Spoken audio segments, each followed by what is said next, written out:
សួស្តីអ្នកកំពុងតែអរគ្នានៅក្នុងបន្តអានរឿងជាមួយទៀវគៀវណាថ្ងៃនេះពិតជាថ្ងៃដ៏អស្ចារ្យមែនដែលយើងបានមកជួបជុំគ្នាដើម្បីលងខ្លួនចូលទៅក្នុងពិភពរឿងដែលដ៏ជោគជ័យនេះគៀវបានត្រៀមរឿងដ៏គួរឲ្យចាប់អារម្មណ៍ខ្លាំងមួយរួចរាល់ហើយធានាថាអ្នកនឹងផ្ទុះសំណើចឬក៏ស្រ័យខកដោយសារតែវាអត់ខ្លាំងពេកមិនខានកុំភ្លេចចុច subscribe channel ផងដែរផ្ដល់កម្លាំងចិត្តឲ្យជាមួយផងហើយកុំភ្លេច comment នៅខាងក្រោមដើម្បីជជែកលេងជាមួយគៀវផងដែរក្រៅពីនេះអ្នកក៏អាចចុចចូលជាសមាជិកដើម្បីទស្សន៍នៅអ្វីដែលមុនគេបានដែរ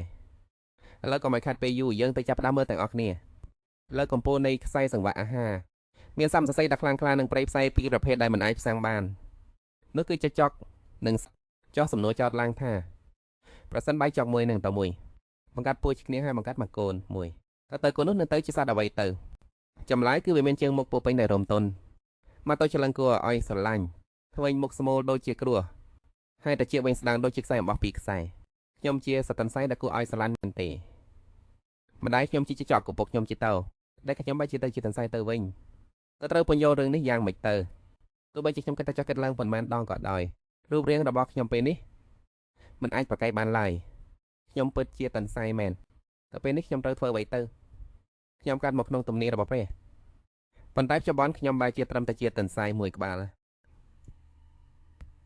លតែវាមិនមែនជាតន្សៃធម្មតាឡើយគឺជាតន្សៃក្នុងសំណាងអាក្រក់តែនឹងនាំមកនៅវិញនេះស្កម្មដល់គោលអភ័យជំនឿអត់នៅក្នុងពេលអនេករឿងរ៉ាវទាំងអស់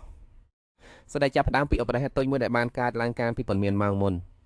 ហើយភូមិព្រះហរុននៃត្រកូលចចកអ្នកបម្រើបាននិយាយថាកញ្ញាក្លូវេរោនឹងទៅណានដែរទៅជួបលោកជំទាវមែនទេខ្ញុំឆ្លើយថារឹបហើ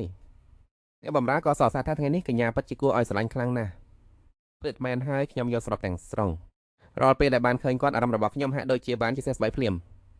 ខ្ញុំនៅតែមិនអាចជឿបានឡើយក្មេងទៅចំណែកនេះជិតដល់ពេលត្រូវដាក់កំណត់របស់ខ្លួននឹងហើយចម្រើនទី1គឺប្រែទៅជាចចកហើយចម្រើនទី2គឺប្រែទៅជាសឹងតែអ្នកកទេថាប្អូនស្រីនឹងមើលទៅកាចខ្លាំងនៅពេលដែលភ្ញាក់ដឹងខ្លួននោះមិនមែនទេខ្ញុំរងចាំមិនរួចទៀតហើយខ្ញុំឈ្មោះក្លូអេអារ៉ុតជាកូនស្រីតែមួយគាត់នៅក្នុងសម្ភុនអភិជនរវាងតកូលចចកនិងកូលសឹងជាក្មេងដែលស្ថិតនៅក្នុងពាក្យទំនាយដែលកំពុងផ្ទុកនៅដីដៃសង្ឃឹមរបស់មនុស្សគ្រប់គ្នាពិភពលោកដែលខ្ញុំកំពុងរស់នៅនេះគឺជាពិភពនៃមនុស្សសត្វកាលពីដើមឡើយដែលដីនេះត្រូវបានគ្រប់គ្រងដោយព្រះតែមួយអង្គត់ដែលបានបង្កើតនៅស័ព្ទសារពើព្រះអង្គបានប្រទានដល់តកូលទាំង4នៅអំណាចពិសេសដ៏ខ្លាំងក្លាអស្ចារ្យហើយបានប្រកល់ឲ្យតកូលនេះមួយនៅដែនដីសម្រាប់គ្រប់គ្រងតកូលឥន្ទ្រីនៅតែខាងកើតមានសមត្ថភាពមើលឃើញអនាគតតកូលពោធិ៍ទៅខាងលិចមានជីវិតដំណាក់តកូលសឹងនៅទីខាងត្បូងមានសមត្ថភាពបញ្ជាបណ្ដាអាកំឆ្មែតកូលចចកនៅទីខាងជើងមានសមត្ថភាពបង្កើតកការឡើងវិញនិងមានកម្លាំងប្រយុទ្ធដ៏ខ្លាំងក្លាតកូលទាំង4បានប្រើប្រាស់អំណាចទាំងនោះដើម្បីគ្រប់គ្រងដែនដីនេះនៅដោយសន្តិវិធីប៉ុន្តែយូរទៅអំណាចពិសេសទាំងនោះក៏ចាប់ផ្ដើមធ្វើទៅពេលនោះហើយដែលភាពប្រែច្បាប់កាត់ឡើងរវាងតកូលទាំងឡាយបន្ទាប់ពីបាត់បង់អំណាចអស់ទៅពាក្យទំនេរមួយបានធ្លាក់ចុះមកថាក្មេងដែលកើតចេញពីការរួមសមរវាងតកូលដែលបាត់បង់អំណាចនិងតកូលចចកនឹងនាំមកនូវសន្តិភាពដល់ដែនដីទាំងនេះហើយចង់ដណ្ដើមយកអំណាចនោះមកវិញតកូលទាំងពីរបានរីកចម្រើនមានអាពាហ៍ពិពាហ៍នយោបាយមួយឡើងប៉ុន្មានឆ្នាំក្រោយមកក្មេងក្នុងពាក្យទំនាយក៏បានចាប់កំណើតគឺខ្ញុំផ្ទាល់ក្លូអេម្ដាយរបស់ខ្ញុំគឺជាព្រះនាងម៉ាលីសាអារ៉ុតនៃតកូលចចកចំណែកកពុករបស់ខ្ញុំវិញក៏បានអន់ក្បាលម្ដងទៀតរដូវផ្ការីក៏ជាដើមដែលឪពុកកំដៅខ្ញុំលែងលះគ្នាដែរម្ដាយរបស់ខ្ញុំហាក់ដូចជាមានតកវល់ជាប់ជានិច្ចទៅតាមពិតទៅម្ដាយបានជួបប្រទះរឿងអ្វីខ្លះទៅខ្លាចជាបែបនេះទោះជាយ៉ាងណាចាំបន្តិចទៀតសូមត្រឡប់មកវិញក៏បានដែរសង្ឃឹមថាអ្នកម្ដាយនឹងអាចត្រឡប់មកសប្បាយរីករាយដូចមុនវិញឆាប់នេះហើយខ្ញុំអាចធ្វើអ្វីជាខ្លះដើម្បីជួយអ្នកម្ដាយបានទៅបានការហើយខ្ញុំនឹងជូនរបស់នោះទៅអ្នកម្ដាយម៉ាក់ចូលចិត្តផ្កាណាស់បើកូនយកផ្កាទៅឲ្យម៉ាក់ខ្លះប្រហែលជាម៉ាក់សប្បាយចិត្តមិនខានក៏ដូច្នោះហើយខ្ញុំក៏លើចត់កិច្ចពីកសែភ្នែករបស់ពួកអ្នកបម្រើរត់សម្ដៅទៅសួនផ្កាក្រៅកាប់ផ្ទះដោយភាពរីករាយអូបើកូនđangកំពុងកាប់ពាក់ក្បាលជូនម៉ាក់វិញទៅនឹងទៅជាយ៉ាងណាទៅប្រាក់ដែលជាម៉ាក់ពាក់ទៅសារខ្លាំងណាស់នោះជាសម្លេងអ្វីទៅមានតែនៅតលឹកនៅមកខាងនោះអូនោះគឺជាដង្សែទូចមួយក្បាលគួរឲ្យស្រឡាញ់ណាស់ចុះឲ្យបានជារងមកដល់ទីនេះបានឬមួយយើងក៏មកដើម្បីគយគុំផ្កាដែរនៅទីនេះមានការច្រើនណាស់ហាតែហេតុអ្វីក៏ស្រាប់តែខ្ញុំនិយាយមិនតាន់ចប់ផងដង្សែនោះក៏រត់លឿនស្លាយចូលទៅក្នុងទីកំបាំងបាត់ទៅរឿងនេះធ្វើឲ្យខ្ញុំមានអារម្មណ៍ខកចិត្តបន្តិចតែហេតុអ្វីបានជាវាស្ទុះរត់ទៅវិញក្លូអ៊ីសង្ស័យក្នុងចិត្តថាប្រហែលជាដោយសារខ្លួនជាសត្វពាក់កណ្ដាលមនុស្សដែលចេះប្រមាណទៅពេលខ្លាចក្នុងពេលដែលកំពុងមានអារម្មណ៍អស់សង្ឃឹមនឹងយកខ្លួននោះសំឡេងបសិយមួយក៏បន្លឺឡើងដូចជាសំឡេងផ្លុំកញ្ចែចូលមកក្នុងត្រចៀកខ្ញុំងើបមុខឡើងក៏ឃើញឥន្ទ្រីយាសមួយកំពុងហោះរំកិចមកយ៉ាងទាបនៅលើអាកាស ក្នុងពេលដែលខ្ញុំកំពុងតែគិតថាស្លាប់របស់វាពិតជាអស្ចារ្យមែនឥន្ទ្រីនោះក៏អន់ក្បាលសម្លឹងមកតងចាំខ្ញុំកាសែភ្នែកដ៏មុតស្រួចនិងភ្នែករបស់ខ្ញុំក៏សម្លឹងនៅប៉ះគ្នាចំភុំទៀមនៅពេលដែលខ្ញុំឃើញរូបភាពឆ្លុះបញ្ចាំងនៅក្នុងភ្នែករបស់ឥន្ទ្រីនោះគឺជារូបរាងរបស់ខ្ញុំផ្ទាល់ក្នុងមួយប៉ព្រិចចាប់ភ្នែកនោះឥន្ទ្រីនោះក៏ស្ទុះហោមកយ៉ាងលឿនដូចជាព្រួញសភាក៏ប្រាប់ខ្ញុំថាវាដឹងហើយថាខ្ញុំគឺជាកោដៅរបស់វាមុនសសកាយឆាតែរត់ទៅក្លូអ៊ីប្រញាប់រត់ត្រង់ទៅក្នុងបន្ទប់ដើម្បីលាក់ខ្លួនភ្លាមខ្ញុំដកដង្ហើមញ៉ាំស្អេកហើយក៏ក្នុងចិត្តថាស្ទើរតែស្លាប់បាត់ទៅហើយបើគ្រាន់តែយឺតមួយវិនាទីទៀតឥន្ទ្រីនោះប្រហែលជាចាប់ខ្ញុំបានហើយប៉ុន្តែហេតុអ្វីក៏មានឥន្ទ្រីមួយក្បាលស្ទុះហោមករកខ្ញុំដោយមិនដឹងខ្លួនបែបនេះចាំសិនហេតុអ្វីបានជាខ្ញុំត្រូវរត់គេចតាមពិតទៅខ្ញុំគួរតែជាអ្នកប្រមាណដល់ខ្លះហាំអ្នកទៅត្រូវប៉ុន្តែហេតុអ្វីបានជារាងកាយរបស់ខ្ញុំស្រាលមកលេះនេះវាមានរឿងអ្វីទៅទន្សាយមួយក្បាលឬហេតុអ្វីបានជាខ្ញុំខ្លាចជាទន្សាយកំប្រាប់ខ្ញុំឲ្យសះថាខ្ញុំចាក់ដឹងខ្លួនឡើងក្នុងរូបរាងទន្សាយមែនទេមិនអាចទៅរួចទេឪពុកខ្ញុំជាដល់ចំណែកមកខ្ញុំជាចុកតាហេតុអីបានជាខ្ញុំខ្លាចជាទន្សាយបែបនេះចាប់ប្រែតឡប់មកវិញភ្លាមសកម្មតងទៀតមើលបែរទៅជាចောက်វិញមកឬខ្ញុំបកក្បាលខ្លាំងពេកមែនទេការតស៊ូដែលបានប្រែខ្លាយទៅជាទន្សាយនោះគឺកើតឡើងត្រឹមតែមួយផ្លែតប៉ុណ្ណោះបន្ទាប់មកពីជាមួយនេះស្មារតីការចងចាំពីជាមុនបានហូរត្រឡប់វិញដូចជាទឹកចូលទៅពុកកម្ដាយមិនដែលស្រឡាញ់ខ្ញុំឡើយរាល់ថ្ងៃដែលត្រូវគេបោះបង់ចោលនឹងធ្វើបាបប៉ុន្តែនៅតែខំប្រឹងរស់រៀនមានជីវិតរហូតដល់ចុងក្រោយអស់កម្លាំងហើយក៏ដួលសន្លប់ហើយលែងដឹងខ្លួនទៅទៀតជាតិមុនរបស់ខ្ញុំគឺជាជីវិតដែលសែនជូរចត់តែការចងចាំទាំងនេះជាជាតិមុនរបស់ខ្ញុំពិតមែនទេហើយនៅពេលដែលការចងចាំទាំងមកខ្លាំងភ្លាមខ្ញុំក៏ដឹងរឿងទាំងអស់នេះភ្លាមរឿងនេះគឺជាសាច់រឿងនៅក្នុងប្រឡំលោកដែលខ្ញុំធ្លាប់បានអានហើយខ្ញុំបានចាប់ជាថ្មីជាតួអង្គតបបានសឹមនៅក្នុងរឿងនោះ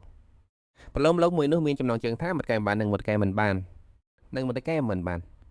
សាច់រឿងចាប់ផ្ដើមពីការដែលលោកស៊ីលីអានដូវបានសម្លាប់ប្រពន្ធរបស់ខ្លួន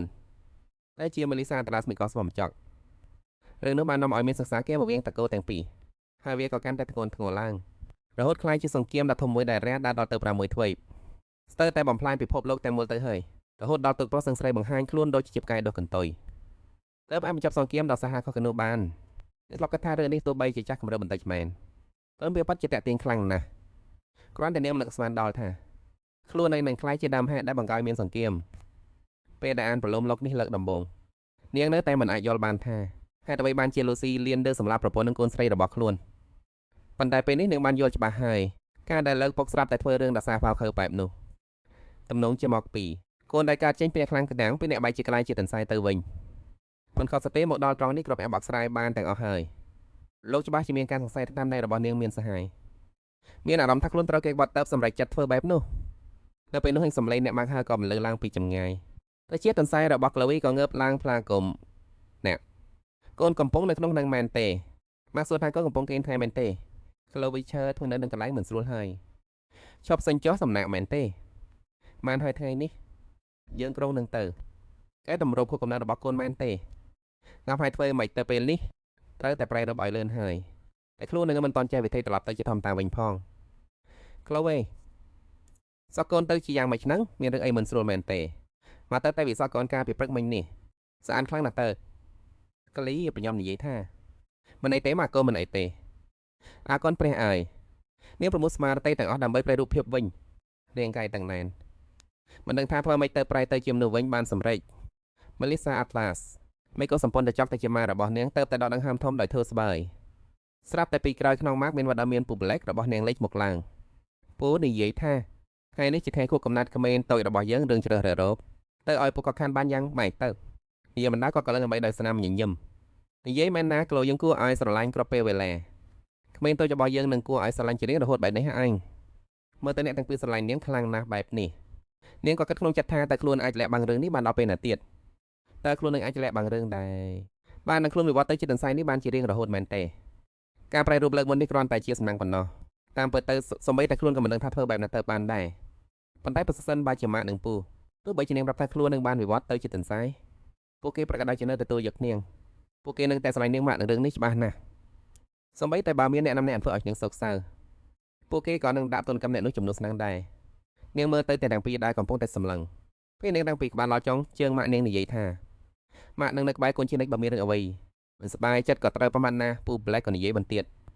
តអ្នកណាហានធ្វើបាបកូនសម្លាញ់របស់ម៉ែនឹងខំវាចិត្តតែតែម្ដង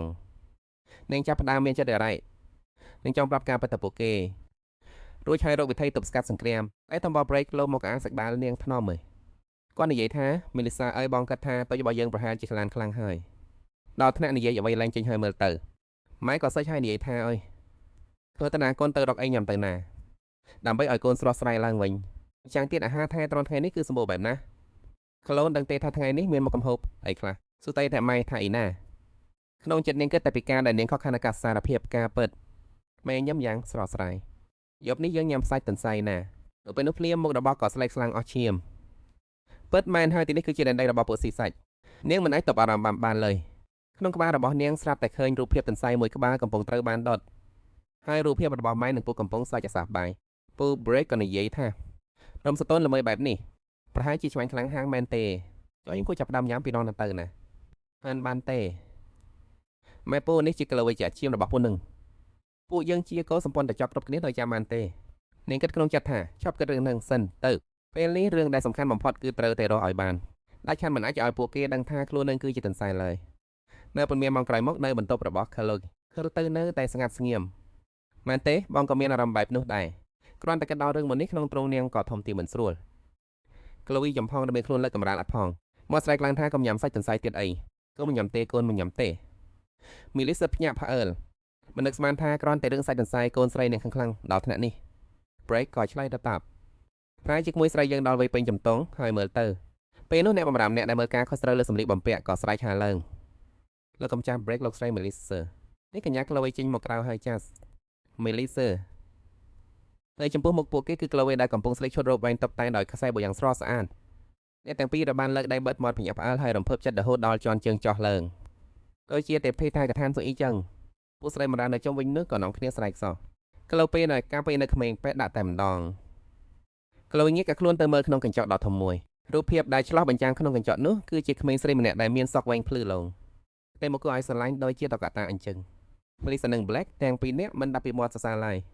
មើលចោះភ្នែកទាំងគូនឹងដូចជាកែបំហុំចឹងមើលសក់នោះចោះឬផ្លែកថ្មក្រហមព្រឹងទៀតមើលក្មេងតូចចំណែកនេះចោះនៅលើឡូវនេះមានអ្នកណានៅគួរឲ្យស្រឡាញ់ជាង Khloe ទៀតទេបើមិនថាវានៅ Khloe អ្នកម៉ាក់និងពួកអ្នកទាំងពីរពួកគេនិយាយពេកហើយធ្វើបែបនេះកូនខ្មាស់គេស្លាប់ហើយទេវតាតូចដល់គួរឲ្យស្រឡាញ់របស់ពួកឯងសំពូអប់មួយខ្សែដល់មកណាហាបានហើយបើកូនមិនហាមទេអ្នកទាំងពីរប្រហែលជាមិនឈប់សរសើរទេដឹងទោះបីជា Khloe ពិតជាមិនចូលចិត្តរ៉ូបដែលមានលម្អច្រើនពេកបែបនេះក៏ដោយប៉ុន្តែដើម្បីឲ្យអ្នកម៉ាក់និងពុំមានក្តីសុខនាងនៅតែដែលហេលកញ្ឆេនដោយក្តីរិះគន់នឹងស្លៀកមួយសប្តាហ៍ក្រោយមកកូននឹងស្លៀករ៉ូបដ៏ស្រស់ស្អាតនេះសម្រាប់រៀបចំភ័យខួបកំណើតរបស់កូន Black បានប្រកាសយ៉ាងមានមោទនភាពថាត្រឹមតែប៉ុណ្ណឹងគឺមិនតាន់គ្រប់គ្រាន់ទេណាសំណាងហើយដែលពួកយើងបានរៀបចំតុដាក់គ្រប់គ្រាន់អស់ហើយតោះចូលមកខាងក្នុងមកតែទាំងអស់នេះគឺសម្រាប់កូនស្រីដែលគួរឲ្យស្រឡាញ់របស់យើងពួកយើងបានរមូលលោកស្អាតទាំងអស់នៅក្នុងទឹកដីនេះក៏មកអស់ហើយព្រាមបន្ទាប់ពីនោះរ៉ូបថ្មីជាច្រើនដែលមានបូធំនិងរំលេចដោយរំយោលយ៉ាងស្រស់ស្អាតត្រូវបានគេលើកកៃក៏មកមិនដាច់ Melissa បាននិយាយទាំងស្នាមញញឹមថាអញ្ចឹងពួកយើងសាកស្លៀកម្ដងមួយឈុតទៅមើលនៅចំពោះមុខរ៉ូបពន្ធផ្កាសូកស្រាលនិងគ្រឿងអលង្ការភ្លឺចិញ្ចាររំអស់នោះ Khloe បានរំតែញ៉ាំសឹងស្ងួតផុសឆ្លើយតបទៅតាមដំណើររឿងសុំទៅទីនោះព្រោះតែស៊ីរ៉ូបច្រើនពេកទៅធ្វើឲ្យអស់កម្លាំងខ្លាំងបន្ទាប់មកក៏ដេកលប់បាត់ទៅអស់ហើយរ៉ូបទាំងនោះកូនបានសាក់ស្លៀកអស់ហើយមែនទេមិនចម្លែកទេដែលខ្លួននឹងសន្លប់បាត់ស្មារតីហេតុអ្វីបានជាខ្លួនឯងត្រឡប់មកដល់បន្ទប់បានវិញនៅពេលនោះពីខាងក្រៅក៏មានសំឡេងនិយាយខ្សឹបខ្សើគ្នាបន្លឺឡើងតែអ្នកបានសបានជប់ Khloe ដែលជាទីស្រឡាញ់របស់ទៅកើតក្នុងចិត្តថានៅប្រហែលជាសំឡេងរបស់ Black អ្នកកំពុងនិយាយជាមួយម៉ាក់របស់ Melissa Black ដល់ពេលនេះទៅចង់ធ្វើជាឪពុកហេ Khloe ក្នុងចិត្តថាទៅពិតជាចង់ជួបកូនម៉ែនេះ Black បានទៅទៀតថាអូននៅចាំថ្ងៃដែលអូនឡប់មកវិញទេទាំងពួកធំមកដល់ផ្ទះភ្លាមក៏សំឡេងឡែផ្លែតទៅផ្នែកខាងពងដែលនៅខំញញឹមក៏ព្រោះតែពាក្យទំនាយដ៏ហួសចិត្តនោះបងផ្ទាល់ក៏ស្អប់ខ្លួននឹងដែលបានរៀបការអូនឲ្យទៅអាមនោះប្រភេទនោះ Melissa តាប់ទៅវិញយ៉ាងសតនថាតែបងប្រាប់បើសិនជានោះអូនសរសេរចុះបើមានសង្គ្រាមផ្ទុះឡើងវិញទៅធ្វើដូចចម្ដេចទុំធ្វើទូមនការពារគ្រួសារយ៉ាងស្ទើរតែអស់រលឹងទៅហើយបើពេលនោះយើងប៉ះទង្គិចជាមួយពួកកូនសម្បានដល់ខ្លាចថាស្ថានភាពប្រហែលជាអាក្រក់ជាងពេលនេះទៅទៀត Black ខំថ្មីងតឹងបងមិនខ្វល់ទេថានឹងមានសង្គ្រាមមើលអត់ប្រហែលជាដល់ពេលដែលត្រូវសង្សឹកពួកឆ្មាឲ្យរលួយទាំងនោះហើយលបចោលទៅបញ្ជាហាមឃាត់រឿងការជួញដូររ៉ៃដែលអូសបន្លាយអស់ជាច្រើនឆ្នាំមកនេះបងមិនអនុញ្ញាតដាច់ខាតឲ្យក្មួយស្រីរបស់បងត្រូវមកពាក់ព័ន្ធជាមួយមនុស្សប្រភេទនោះគ្រាន់តែពោះតែភាពភ័យខ្លាចបើដល់ត្រង់នេះក៏ចោះពីលើក្រៃដោយស្ងៀមស្ងាត់រួចចូលក្នុងចិត្តថា បើសិនជារឿងទាំងអស់នេះកើតឡើងដោយសារខ្លួនឯងបើសិនជាដោយសារតែនាងដែលធ្វើឲ្យសង្កេតផ្ទុះឡើងមែននោះមេលីសានិយាយឡើងសម្លេងរបស់នាងស្រាលដោយខ្យល់តែនេះក្រាញ់ជាកាន់សាត់មាត់ថាបើសិនចុះបើគេពិតជាចង់មកជួបកូនស្រីគេមែននោះក្នុងនាមជាប្រពន្ធអ្នកតែគ្រាន់តែចង់ឃើញមុខកូនស្រីខ្លួនឯង Black សេយ៉ាងខ្លាំងក្លាថាអូនស្គាល់ពួកកូនសម្ព័ន្ធដល់ច្បាស់ណាស់ពួកវាធ្វើអ្វីខ្លះពួកវាចំប្លែកអ្នកតុងខ្សោយឲ្យធ្លាក់ជ្រោះយកក្មេងថែទៅសុវត្ថិភាពសថនសំបីតែឈាមជាខ្លួននឹងក៏វាមិនលើកឡើងអញ្ចឹងមេឬថាពួកសត្វតេជាឆានបែបនោះអាចមានមេត្តាថយជាពុកមកជប់ក្លូវីពួកវាក៏គ្មានទៅធ្វើការពិសោធន៍ណានោះបីនេះចិត្តតែក៏ស្រាប់តែធ្លាក់ទៅដល់បាតតែបន្តមកនាងក៏នឹកឃើញដល់សាច់រឿងក្នុងប្រឡំលោកដែលនាងធ្លាប់អានសុទ្ធតែជាការគិតគូរដោយរើអាងហើយក៏រើអាងដដែលនាងក៏ស្រាប់តែដឹងខ្លួនថាពោពេញទៅដោយការរើសារអឹងមួយយ៉ាងមុខជាតិសាស្ត្រនីមួយរស់នៅដាច់ដោយឡែកពីគ្នាអស់រយៈពេលរាប់រយឆ្នាំមកហើយការយល់ច្រឡំតែកាត់ដណ្តែទីបំផុតបានខ្លាយទៅជាការពិតដែលមិនអាចប្រកែកបានទាំង4ជាតិសាស្ត្រដែលមានសមត្ថភាពពិសេសកំពុងគ្រប់គ្រងតំបន់ទាំង4នៅលើទ្វីបធំជាតិសាស្ត្រតៃទៀតសុទ្ធតែត្រូវស្ថិតនៅក្រោមការគ្រប់គ្រងរបស់ពួកគេដោយធម្មជាតិទីពួកគេជាប់ខ្លួនទៅនឹងតែដៃរៀងពួកខ្លួនហើយរស់នៅយ៉ាងកោះជាច្រើនចំនួនហើយទ្រីវ៉សការរស់នៅដាច់ដោយឡែកដោយយងវ៉ៃនេះបានធ្វើឲ្យការលើកច្រឡំតូចតាចដែលកាត់ចេញពីការរើអឹងខ្លាយទៅជាការពិតដែលគេទូស្គាល់ដោយស្វ័យប្រវត្តិតសម្បីតែការជួបគ្នាលើកដំបូងរវាងទួយប្រុសនិងទួកស្រីត្រូវខូចអស់ដោយសារតែការយកច្រឡំដល់នេះល្ងើមួយក្លូវីចាប់ផ្ដើមគិតថាតើវាអាចទៅរួចទេដល់អ្វីដែលគេនិយាយអំពីកលសម្ព័ន្ធសាក៏គ្រាន់តែជាការយល់ច្រឡំដូចគ្ន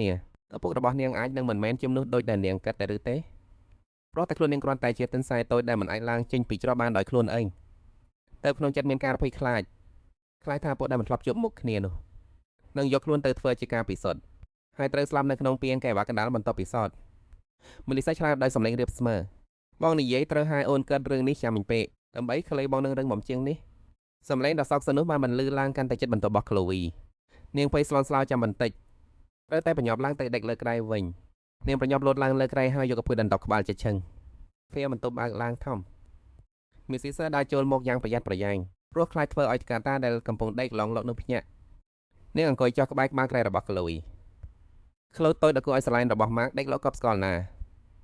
សំឡេងរបស់នាងទន់ដូចជាពួកដែលកំពុងលងលំកូនកំបានអភ័យអីណាទោះបីជាមានរឿងអ្វីកើតឡើងក៏ដោយម៉ាកនឹងការពារគុណជានិច្ចពាក្យសម្ដីដ៏ផ្អែមល្ហែមទាំងនោះបើធៀបនឹងការលួងលំក្លោវាហាក់ដូចជាភិក្ខុសច្ចាតមុំដែលមេលីសាបានដល់ឲ្យខ្លួនឯងទៅវិញនាងថែមទាំងនិយាយថាគ្រាន់តែគំថាកូនស្រីនឹងអាចធំធាត់ឡើងដោយសុវត្ថិភាពដោយមិនមានរឿងខ្វល់អ្វីមកប៉ះពាល់បន្ទាប់មកនាងក៏ដណ្ដប់ភួយឲ្យកូនស្រីដោយប្រុងប្រយ័ត្នរួចដើរចេញពីបន្ទប់ទៅដោយស្ងៀមស្ងាត់ភ្លាមតែទ្វារបាត់ចិត្តហើភ្នែកធំមួយទាំងទឹកភ្នែកជន់ជោកូនស្រីរបស់យើងមានសស្ងួនរបស់យើងពេលសម្ដែងផែនទាំងនេះគឺជាអ្វីដែលនៅក្នុងចិត្តមុននាងមិនដែលបាននៅឡើយតែសៀសែភ័យចូលក្នុងចិត្តនាងដូចជាទឹករលកបកធ្វើឲ្យបេះដូងនាងញោមញោមមិនឈប់នឹងខំទុំជួទឹកភ្នែកចេញរួចសម្រេចចិត្តអង្គុយត្រង់ខ្លួនឡើងភ្លាមពិតមែនហើយពេលមិនជារឿងកលសម្ព័ន្ធសឹងទេបើតាមការចាំសេចក្តីក្នុងប្រឡំលោកទឹកប្រុសដែលជាប្រធានក្រុមហ៊ុនបានកម្ចាត់កលសម្ព័ន្ធនិច្ចចរទាំងស្រុងថែមទាំងតម្លាក់កំហុសនៃការបង្កសង្គ្រាមទៅលើពួកគេទៀត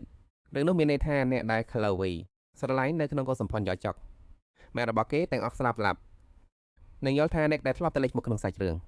គ្រាន់តែជាតួអង្គអំពេញឲ្យភាពខ្លាំងនិងភាពខកខៃរបស់ទុយប្រុសតែពេលនេះពួកបានខ្លាយជាជីវិតរបស់នាងផ្ទែវជាគ្រួសាររបស់នាងជាមនុស្សដែលនាងស្រឡាញ់មិនអាចចាំរឿងគ្រប់យ៉ាងក្នុងជាតិមុនបានច្បាស់ទេប៉ុន្តែនាងប្រដៅក្នុងចិត្តថាវាគឺជាជីវិតដែលអភ័ព្វខ្លាំងណាស់ប៉ុន្តែគ្រួសារជាច្បងនេះគឺខុសគ្នាទោះបីជានាងគ្រាន់តែហត់បន្តិចបន្តួចក៏ដោយពួកគេក៏ព្រួយបានពោហត់ធ្វើអ្វីមិនត្រូវដែរ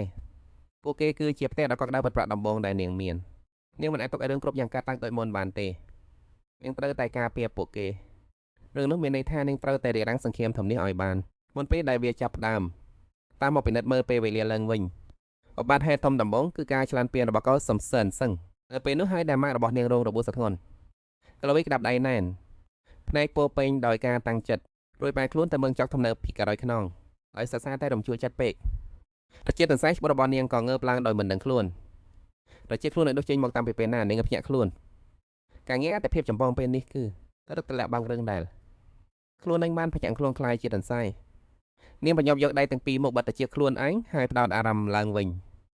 ញបើខ្ញុំចង់អារម្មណ៍ប្រហែលជាតែឯងនឹងបាត់ទៅប៉ុន្តែវាមិនបានការអ្វីទាំងអស់ស្លាប់ហើយរាអើយការឆ្លានពៀនរបស់តកូលតចិត្តមកដល់ហើយនៅទីបំផុតថ្ងៃនេះក៏មកដល់ថ្ងៃដែលតកូលចកទាំងមូលទន្ទឹងរងចាំជាយូរមកហើយព្រះនាងក្លូវីសូមអញ្ជើញចូលនៅពេលនោះដែរសំឡេងអបអរសាដែលបានលឺឡើងជុំវិញខ្លួន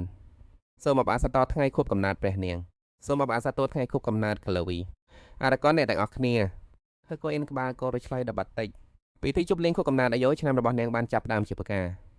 រព្រះនាងម្ចាស់នេះជាការដូរដែលទៅព្រះកំជួនជុំព្រះនាងថ្ងៃនេះព្រះនាងនៅតែមានភាពគួរឲ្យស្រឡាញ់ខ្លាំងណាស់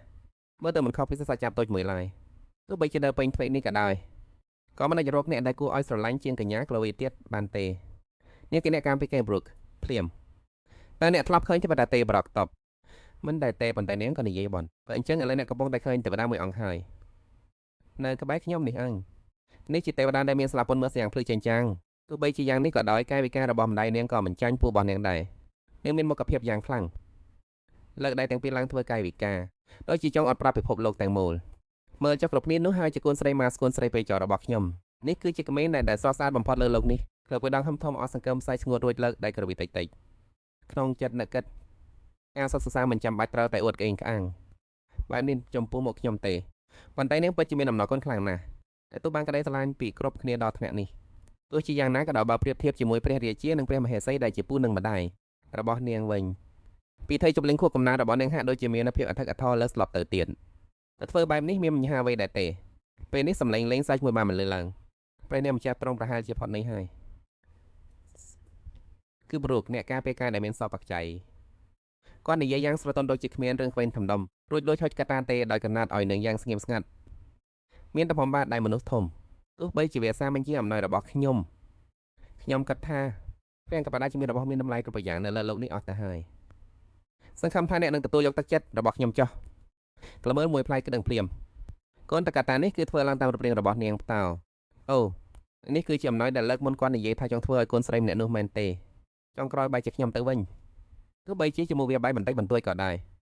ប៉ុន្តែអំណោយមួយនេះគឺផ្ទុកទៅដោយក្តីស្រឡាញ់ដ៏ស្មោះត្រង់បំផុតដែលមានសម្រាប់ក្លូវីក្នុងថ្ងៃខួបកំណើតនេះកំពុងណាអូនចូលចិត្តតែវាខ្លាំងណាស់ក្លូវីអោបកូនតកតានោះអូននឹងដាក់វាតក្បែរបានដំណេកហើយអោបវាននអូបែបនោះគ្រូបក៏ញឹមអៀនព្រានបងស្បាយចំណាស់ដែលអូនចូលចិត្តវាព្រាមនោះដែលលើពូរបស់នាងក៏បានលើកបីក្លូវីឡើងខ្ពស់ភ្លាមមួយរំពេចស្រែកឡើងខ្លាំងដើម្បីទាក់ទាញចំណាប់អារម្មណ៍ពីគ្រប់គ្នាយកហើយដល់ពេលចំណុចកំពូលនៃពិធីជប់លៀងនេះហើយក្លូវីកូនបានត្រៀមខ្លួនរួចរាល់សម្រាប់ធ្វើសេចក្តីប្រាថ្នាហើយឬនៅពេលកំពុងតែត្រូវលើកបីនៅកណ្ដាលអាកាសបែបនេះហើយនិយាយអ្វីទៅកាន់លោកពូដែលឆ្កាមឆ្កងម្នាក់នេះក៏គ្មានប្រយោជន៍អ្វីដែរនាងមើលទៅរំខានខុបកំណាចចំនួន3ចន់តែមាននឹងកពស់កពស់ជាងខ្លួននាងទៅទៀតក្តាប់ដៃទាំងពីរខ្ចប់រួចធ្វើសេចក្តីប្រាថ្នាដោយស្ងៀមស្ងាត់សូមឲ្យកូនអាចរារាំងសង្គ្រាមនេះបានផងកុំឲ្យមាននរណាម្នាក់ត្រូវរងរបួសឡើយក្លូវីដាក់ថានាងគ្រាន់តែទន្សាយតូចមួយក្បាលសម្បីតែកម្ពស់មិនស្មើនឹងនំខេកខុបកំណាត់ផងនាងមានអារម្មណ៍ក្រៀមក្រំពេលដឹងថាខ្លួននឹងពិតជាខ្សោយខ្លាំងណាស់ប៉ុន្តែកូននឹងព្យាយាមឲ្យអស់ពីសមត្ថភាពកូននឹងធ្វើរាល់គ្រប់យ៉ាងដែលអាចធ្វើទៅបានដូច្នេះសូមជួយតាមថែសាគ្រួសាររបស់កូនឲ្យមានសុវត្ថិភាពផងបើកភ្នែកធំបុយតែម្ដេចចិត្តដកដង្ហើមវិញរួចព្រមប្រឡត់ទៀននៅពេញក្នុងសានធំសំឡេងជួនប្រឲ្យមានសុភមង្គលនិងសុខភាពល្អដល់កូនស្រីពៅនៃតកលចក់បានមកលើឡើងមិនដាច់ពីមាត់ព្រមជាមួយគ្នានោះគឺសំឡេងដែលអបអរសាទរយ៉ាងកងរំពងមើលផ្សែងពុនសាហាឡើងបន្ទាប់ពីទៀនត្រូវបានបន្លត់ឡងគិតតែក្នុងចិត្តថាមិនចម្លែកទេដែលខ្លួនមានអារម្មណ៍ថារឿងល្អចិត្តមកដល់ហើយនៅពេលដែលនាងកំពុងតែរំភើបខ្លាំងសង្ឃឹមថាបំណងប្រាថ្នានឹងคล้ายជាការពិតស្រាប់តែទ្វារមួយត្រូវបានគេរុញបើកយ៉ាងខ្លាំងទីហេម្នាក់ដែលមានទឹកមុខស្លន់ត្រជុលមកស្រែកឡើងថាព្រះករុណាមានដំណឹងបន្ទាន់មានអ្នកនាំសារទៅតែរាយការណ៍មកថាតកូលតកំពុងវាយប្រហារពួកគេហាក់ដូចជាគេបានប្រើវេទមន្តចល័តទីតាំងដើម្បីចូលលុកលុយចូលការពារក្លូវេក៏ឆ្លៃដល់បាត់ភ្លាមបថាទោះបីជាត្រូវបាត់បង់ជីវិតក៏ដោយក៏កូនព្រមដែរខ្ញុំនឹងការពារពាំងក៏ដល់ទីបញ្ចប់ទោះបីជាត្រូវបូជាជីវិតក៏ដោយគាត់នៅតែសង្កត់ធ្ងន់បែបនេះតកូលចចកប្រភេទដល់ថ្លៃធ្នូដៃខានមិនអាចចាញ់ពួកសង្សោកទៀបទាំងនោះឡើយក្នុងពេលដ៏ចលាចលនោះក្លូនាងត្រូវបានគេបីបន្ពីដៃម្នាក់ទៅដៃម្នាក់មិនឈប់ឆ្លងកាត់ទៅភាពដ៏វឹកវរដែលកើតឡើងផ្ទុនពីគ្នានាងនឹកស្មានមិនដល់ថាសាច់រឿងនឹងចាប់ដើមនឹងយ៉ាងនេះសោះព្រោះនៅក្នុងប្រឡូមលោកបានសរសេរច្បាស់ណាស់ថាការវាយប្រហារនៃការឡើងបន្ទាប់ពីនាងមានអាយុ10ឆ្នាំពេញប៉ុន្តែពេលវេលាជាក់ស្ដែងបែរជាលឿនជាងអ្វីដែលនាងចាំបានទៅទៀតទស្សនភាពនៅចំពោះមុខធ្វើឲ្យក្លូមិនអាចលាក់បាំងភាពភ័យខ្លាចនៅក្នុងចិត្តបានឡើយក្លូនៅចាំសាច់រឿងក្នុងប្រឡូមលោកបានច្បាស់ណាស់ដល់ពេលតកូលសង្ហវាយប្រហារម៉ាក់របស់នាងនឹងរងរបួសយ៉ាងធ្ងន់ធ្ងរហើយចុងក្រោយអ្នកដែលត្រូវគេប្រកល់ភាគខ្ចយការពារនឹងគឺប្រុកបាននឹងអាយខ្នងនាងភ្នំនាងព្យាយាមសម្រាលចិត្តព្រះអង្គថាសុំកុំបារម្ភអីនៅពេលដែលក្លូសួរពីស្ថានភាពរបស់ម៉ាក់នាងគឺមេលីសាឲ្យបានដឹងថាលោកស្រីកំពុងតែប្រយុទ្ធយ៉ាងក្លាហាន នាងមិនអាចលាក់បាំងភាពអន្ធាសារបស់ខ្លួនបានឡើយហើយក៏ចំទាស់ភ្លាមថាមិនបានទេនាងចាប់ស្មារបស់ប្រូកអង្រួនយ៉ាងខ្លាំងដោយទទួលចង់ទៅកំដៅឲ្យតតែបានភ្លាមនោះត្រចៀកទន្សាយនៅលើក្បាលរបស់ក្លូអេក៏លេចចេញមកយ៉ាងច្បាស់ធ្វើឲ្យប្រូកឈើស្ងៀមថ្មឹងដោយការភ្ញាក់ផ្អើលប៉ុន្តែក្លូអេគ្មានចិត្តកំណត់និងពុញល្វីទាំងអស់ខណៈពេលដែលសម្លេងស្រែករបស់ម្ដាយនាងបានលើឡើងថាចេញទៅឲ្យឆ្ងាយអាមិនប្រកល់កូនស្រីឲ្យពួរគង់ឡើយនាងប្រឹងរើម្រះពីប្រូកឬក៏សម្ដៅទៅកាន់សមរភូមិភ្លាមប្រូកនៅតែមានអារម្មណ៍ងឿងឆ្ងល់នឹងអ្វីដែលបានកាត់ឡើងការពីបន្តិចមុនព្រះនាងមានត្រចៀកទន្សាយមែនទេឬមួយក៏ខ្ញុំភ្នែកកន្ទុយតែមិនបានទេពេលនេះผมមានជាពេលមកកើតរឿងអប្រយោជន៍ជំនួសទេពេលវេលារបស់ប៉ាត្រូវបានរញឲ្យមុំដល់លឿនជាងមុនប៉ុន្តែបើគ្រប់យ៉ាងនៅតែដំណើរការទៅតាមសាច់រឿងក្នុងបលមលោកម៉ាក់នឹងត្រូវរបួសយ៉ាងធ្ងន់ធ្ងរនៅក្នុងសង្គមភូមិនេះហើយក៏ព្រោះតែមូលហេតុនេះហើយទៅពូបោះនាងនឹងចាប់ផ្ដើមកសង្គ្រាមគឺប្រញាប់ឡើងត្រូវតែមកឲ្យឃើញរួចនាំគ្នាចាយចេញពីទីនេះម៉ាក់ម៉ាលីសង្កេតក៏មើលក្លូអេដោយការភ្ញាក់ផ្អើលកូនក្មេងស្រីតូចឃើញមុខម៉ាក់ភ្លាមក៏តបទឹកភ្នែកបានអាបួមនុស្សអាក្រក់ទាំងនោះបិទតែភ្នែកចិត្តហើយស្រែកឡើងដោយអស់សង្ឃឹមម៉ាក្លូអេកូនមិនអីទេមែនទេពេលនឹងរូបក៏បានដេញតាមមកតនពេលនេះម្ចាស់ទ្រង់នៅអីណាព្រះសំណាងឲ្យដែលទ្រង់មិនមានរបួសត្រង់ណាម៉ាលីសាខឹងសម្បាយ៉ាងខ្លាំងហើយស្រែកស្ដីបន្តស្គ្រូបក្នុងស្ថានភាពគ្រោះថ្នាក់បែបនេះហេតុអ្វីបានជាអ្នកនាំក្លូមកទីនេះបន្ទាប់មកនាងក៏សម្រេចចិត្តភ្លាមត្រូវតែធានាសុខភាពឲ្យកូនស្រីជាចម្បងទោះជារឿងអ្វីក៏ដោយរឿងផ្សេងទៀតទុកនិយាយគ្នាពេលក្រោយម៉ាលីស៊ីលួងលោមដោយភាពទន់ភ្លន់ថានឹងបញ្ញំនាំក្មេងតូចទៅកាន់កន្លែងដែលមានសុវត្ថិភាពម៉ាក់ខលីបោមក្បាលក្នុងរង្វង់ដៃរបស់ម៉ាក់ក្នុងចិត្តបានដេកញ៉ៃយ៉ាងមុតមមកូននឹងការពារម៉ាក់ឲ្យបានបន្ទាប់ពីទៅដល់កន្លែងលាក់ខ្លួនដល់សម្ងាត់ក្នុងព្រះរាជវាំងព្រៃក៏ដឹងថាម៉ាក់មានបំណងចង់ឲ្យនាងនៅទីនេះហើយខ្លួនឯងនឹងចាកចេញទៅនាងក៏លុតជង្គង់ចាស់អង្គរករភ្លាមម៉ាក់កុំទៅអីណាអ្នកដតីកំពុងតែប្រយុទ្ធគ្នាទាំងអស់តើម៉ាក់មិនអាចនៅស្ងៀមដូចអ្នកដតីបានទៅម៉ាលីសទឹកវិក្បាលយ៉ាងម៉ាំងម៉ាត់នាងបញ្យល់ថាដោយសារតែអ្នកមានសមត្ថភាពពិសេសផ្សេងទៀតបានចេញទៅសពុំអស់ហើយដូច្នេះខ្ញុំជាចាប់ពុំប្រភេទដ៏ខ្លាំងក្លាម្នាក់នាងមិនអាចនៅស្ងៀមបានឡើយយ៉ាងទៀតគុណក៏ឃើញហើយថាម៉ាក់ខ្លាំងប៉ុណ្ណាម៉ាក់ចំណាយពេលលើកំចាត់ស្រូវបានដែរទោះជាយ៉ាងណាម៉ាក់ត្រូវតែទៅការពារកូននឹងប្រជារាស្ត្រនៃនគរយើងម៉ាលីសអោបឲ្យថាថ្ងាសកូនស្រីថមមករួចផ្ដាំផ្ញើកូនអរចាំម៉ាក់បន្តិចបានទេត្រូវជឿជាក់លើម៉ាក់ណាម៉ាក់ស្រឡាញ់កូនស្រីសំណប់ចិត្តរបស់ម៉ាក់ធ្វើឈើដែលធំកពុជចិត្តបន្តវិតាមប្រឡោះទ្វេនោះផុតកលុយមើលឃើញរបស់ម៉ាក់ដែលកំពុងតែខ្លាចឆ្ងាយទៅបានត្រឹមតែបន្តស្ខ្លួននឹងប៉ុណ្ណោះចុងក្រោយបងនៅតែមិនអាចផ្លាស់ប្ដូរអ្វីបានទាំងអស់ទោះបីជាចង់ចម្រៀងការពីជាមុនបានក៏ដោយទោះបីជាដឹងរឿងរ៉ាវដែលនឹងកើតឡើងក៏ដោយតែវាមានប្រយោជន៍អ្វីទៅបងគ្រាន់តែជាក្មេងម្នាក់ដែលអស់សង្ឃឹមមិនអាចធ្វើអ្វីបានឡើយសម្លេងគោះទ្វារយ៉ាងខ្លាំងបានបន្លឺឡើងពីខាងក្រៅកន្លែងលាក់ខ្លួនសម្លេងស្រែកសម្លេងជើងដើរប្រញាប់ប្រញាល់សម្លេងមនុស្សស្រែកលោឡានិងសម្លេងរបស់ធ្លាក់បែកខ្ទេចខ្ទីទ្វារទូដែលកំពុងពួននៅខាងក្នុងនោះ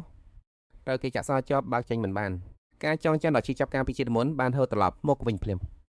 លីយ៉ាចេញមកក្រៅភ្លាមនាងស្មានថាគ្មានអ្នកណាក៏ទាំងឃើញនៅកន្លែងនេះមែនទេនេះគឺជាការសំណល់របស់ភពលេខ1មែនទេតែរបស់សម្លេងនោះវាចំដៃឯណាទៅហើយចេញមកជួបខ្ញុំភ្លាមកាលពីជាមុនពុករបស់លីយ៉ាមានជំងឺវង្វេងវង្វាន់យ៉ាងធ្ងន់ធ្ងរគាត់តែមានការសង្ស័យឲ្យធ្វើបាបម្ដាយរបស់នាងជាញឹកញាប់កាលពីនៅក្មេងបានត្រឹមតែអាចលាក់ខ្លួនក្នុងទូខោអាដើម្បីគេចពីគ្រោះថ្នាក់អ្នកណាក៏បានដែរសូមជួយខ្ញុំផងចុងក្រោយទ្វេក៏ត្រូវបានគេបាក់កចេញលីយ៉ាឬនិយាយឲ្យចំទៅគឺឃើញក្លូវីបានញោមតាមហូបក៏លោកតៃទៅបោះសំណាក់នោះនាងនិយាយដេចថាសំទោសប៉ុន្តែវាគ្រាន់តែជាពាក្យកាយសំទោសតាមទម្លាប់ដែលធ្លាប់ជួបប៉ុណ្ណោះនាងមិនជាតាមខានទៀតនឹងលើកលែងទោសឲ្យនាងឡើយក្លូវីបន្តដុតដៃទាំងពីរចូលគ្នារាងកាយរបស់នាងកត្រាក់ហើយរឹតតែកំដែកក៏គួងខ្លួនឲ្យទៅជាងមុនលោកចង់ឲ្យខ្ញុំធ្វើអ្វីក៏បានដែលសូមមេដាលើកលែងទោសឲ្យខ្ញុំផងប៉ុន្តែទោះបីជានាងរងចាំយកហើយសំទោសជំនាញដងក៏ដោយការជឿចាប់ដែលនាងរំពឹងទុកនោះក៏មិនបានកើតឡើងមកលើរូបនាងឡើយរាងកាយរបស់ក្លូវីនៅតែញត់ទៅត្រើកបន្ទាប់ពីស្ទាក់ស្ទើរមួយសន្ទុះនាងក៏សម្រេចចិត្តងើបមុខឡើងសម្លឹងមើលទៅគាត់ព្រោះតែមានជំងឺវង្វេងវង្វាន់ម្នាក់នោះអ្វីដែលភ្ញាក់ផ្អើលជាងអ្វីទាំងអស់នោះគឺគាត់កំពុងតែយំគាត់ឈើស្ងៀមសម្លឹងមើលនាងមិនបានជោគបារីទេភ្នែកខើដូចជាផ្ទៃបឹងដែលពោពេញដោយទឹកកភ្នែកដំណក់ទឹកកភ្នែកហូរចុះមកដូចជាត្បូងតែបែកខ្ទេចបោះសំណាក់នោះបានហាឈ្មោះតតែដល់ពេលនេះទើបក្លូវីដឹងខ្លួនភ្នែកពន្ខៀវស្រងាត់គួរនេះវាដូចគ្នាទាំងស្រុងទៅនឹងរូបភាពដែលឆ្លោះក្នុងកញ្ចក់របស់នាងផ្តោគាត់ខ្សឹបខ្សែឈ្មោះនាងបន្តម្ដងទៀតរួចនិយាយថាសប្បាយចិត្តណាស់ដែលបានជួបកូនស្រីរបស់ប៉ាភ្លាមពីនោះក្លូវីបាននឹកឃើញដល់រឿងការពីយូរណាស់មកហើយដែលនាងធ្លាប់សួរអ្នកអំដាយថាតើប៉ាជាមនោះបែបណាទៅម្ដាយក៏បានឆ្លើយថាប៉ារបស់កូនជាមនោះម្នាក់ដែលមានចិត្តទន់ភ្លន់ខ្លាំងណាស់ទន់ភ្លន់ដល់ថ្នាក់ខ្លះពេកខ្លះធ្វើឲ្យអ្នកដតីមានអារម្មណ៍មិនសប្បាយចិត្តទៅវិញពេលនិយាយពាក្យទាំងនោះម្ដាយក៏ស្រក់ភ្នែកក្លូវីអាណាភ្នែកគឺនាងមើលសឹង ហាងសវ័យបានជាម្ដាយយំទោះបីជាព្យាយាមទប់ទឹកភ្នែកយ៉ាងណាក៏ដោយនៅត្រង់មុំមាត់របស់ម្ដាយនៅព្យាយាមញញឹមយ៉ាងខ្សោយ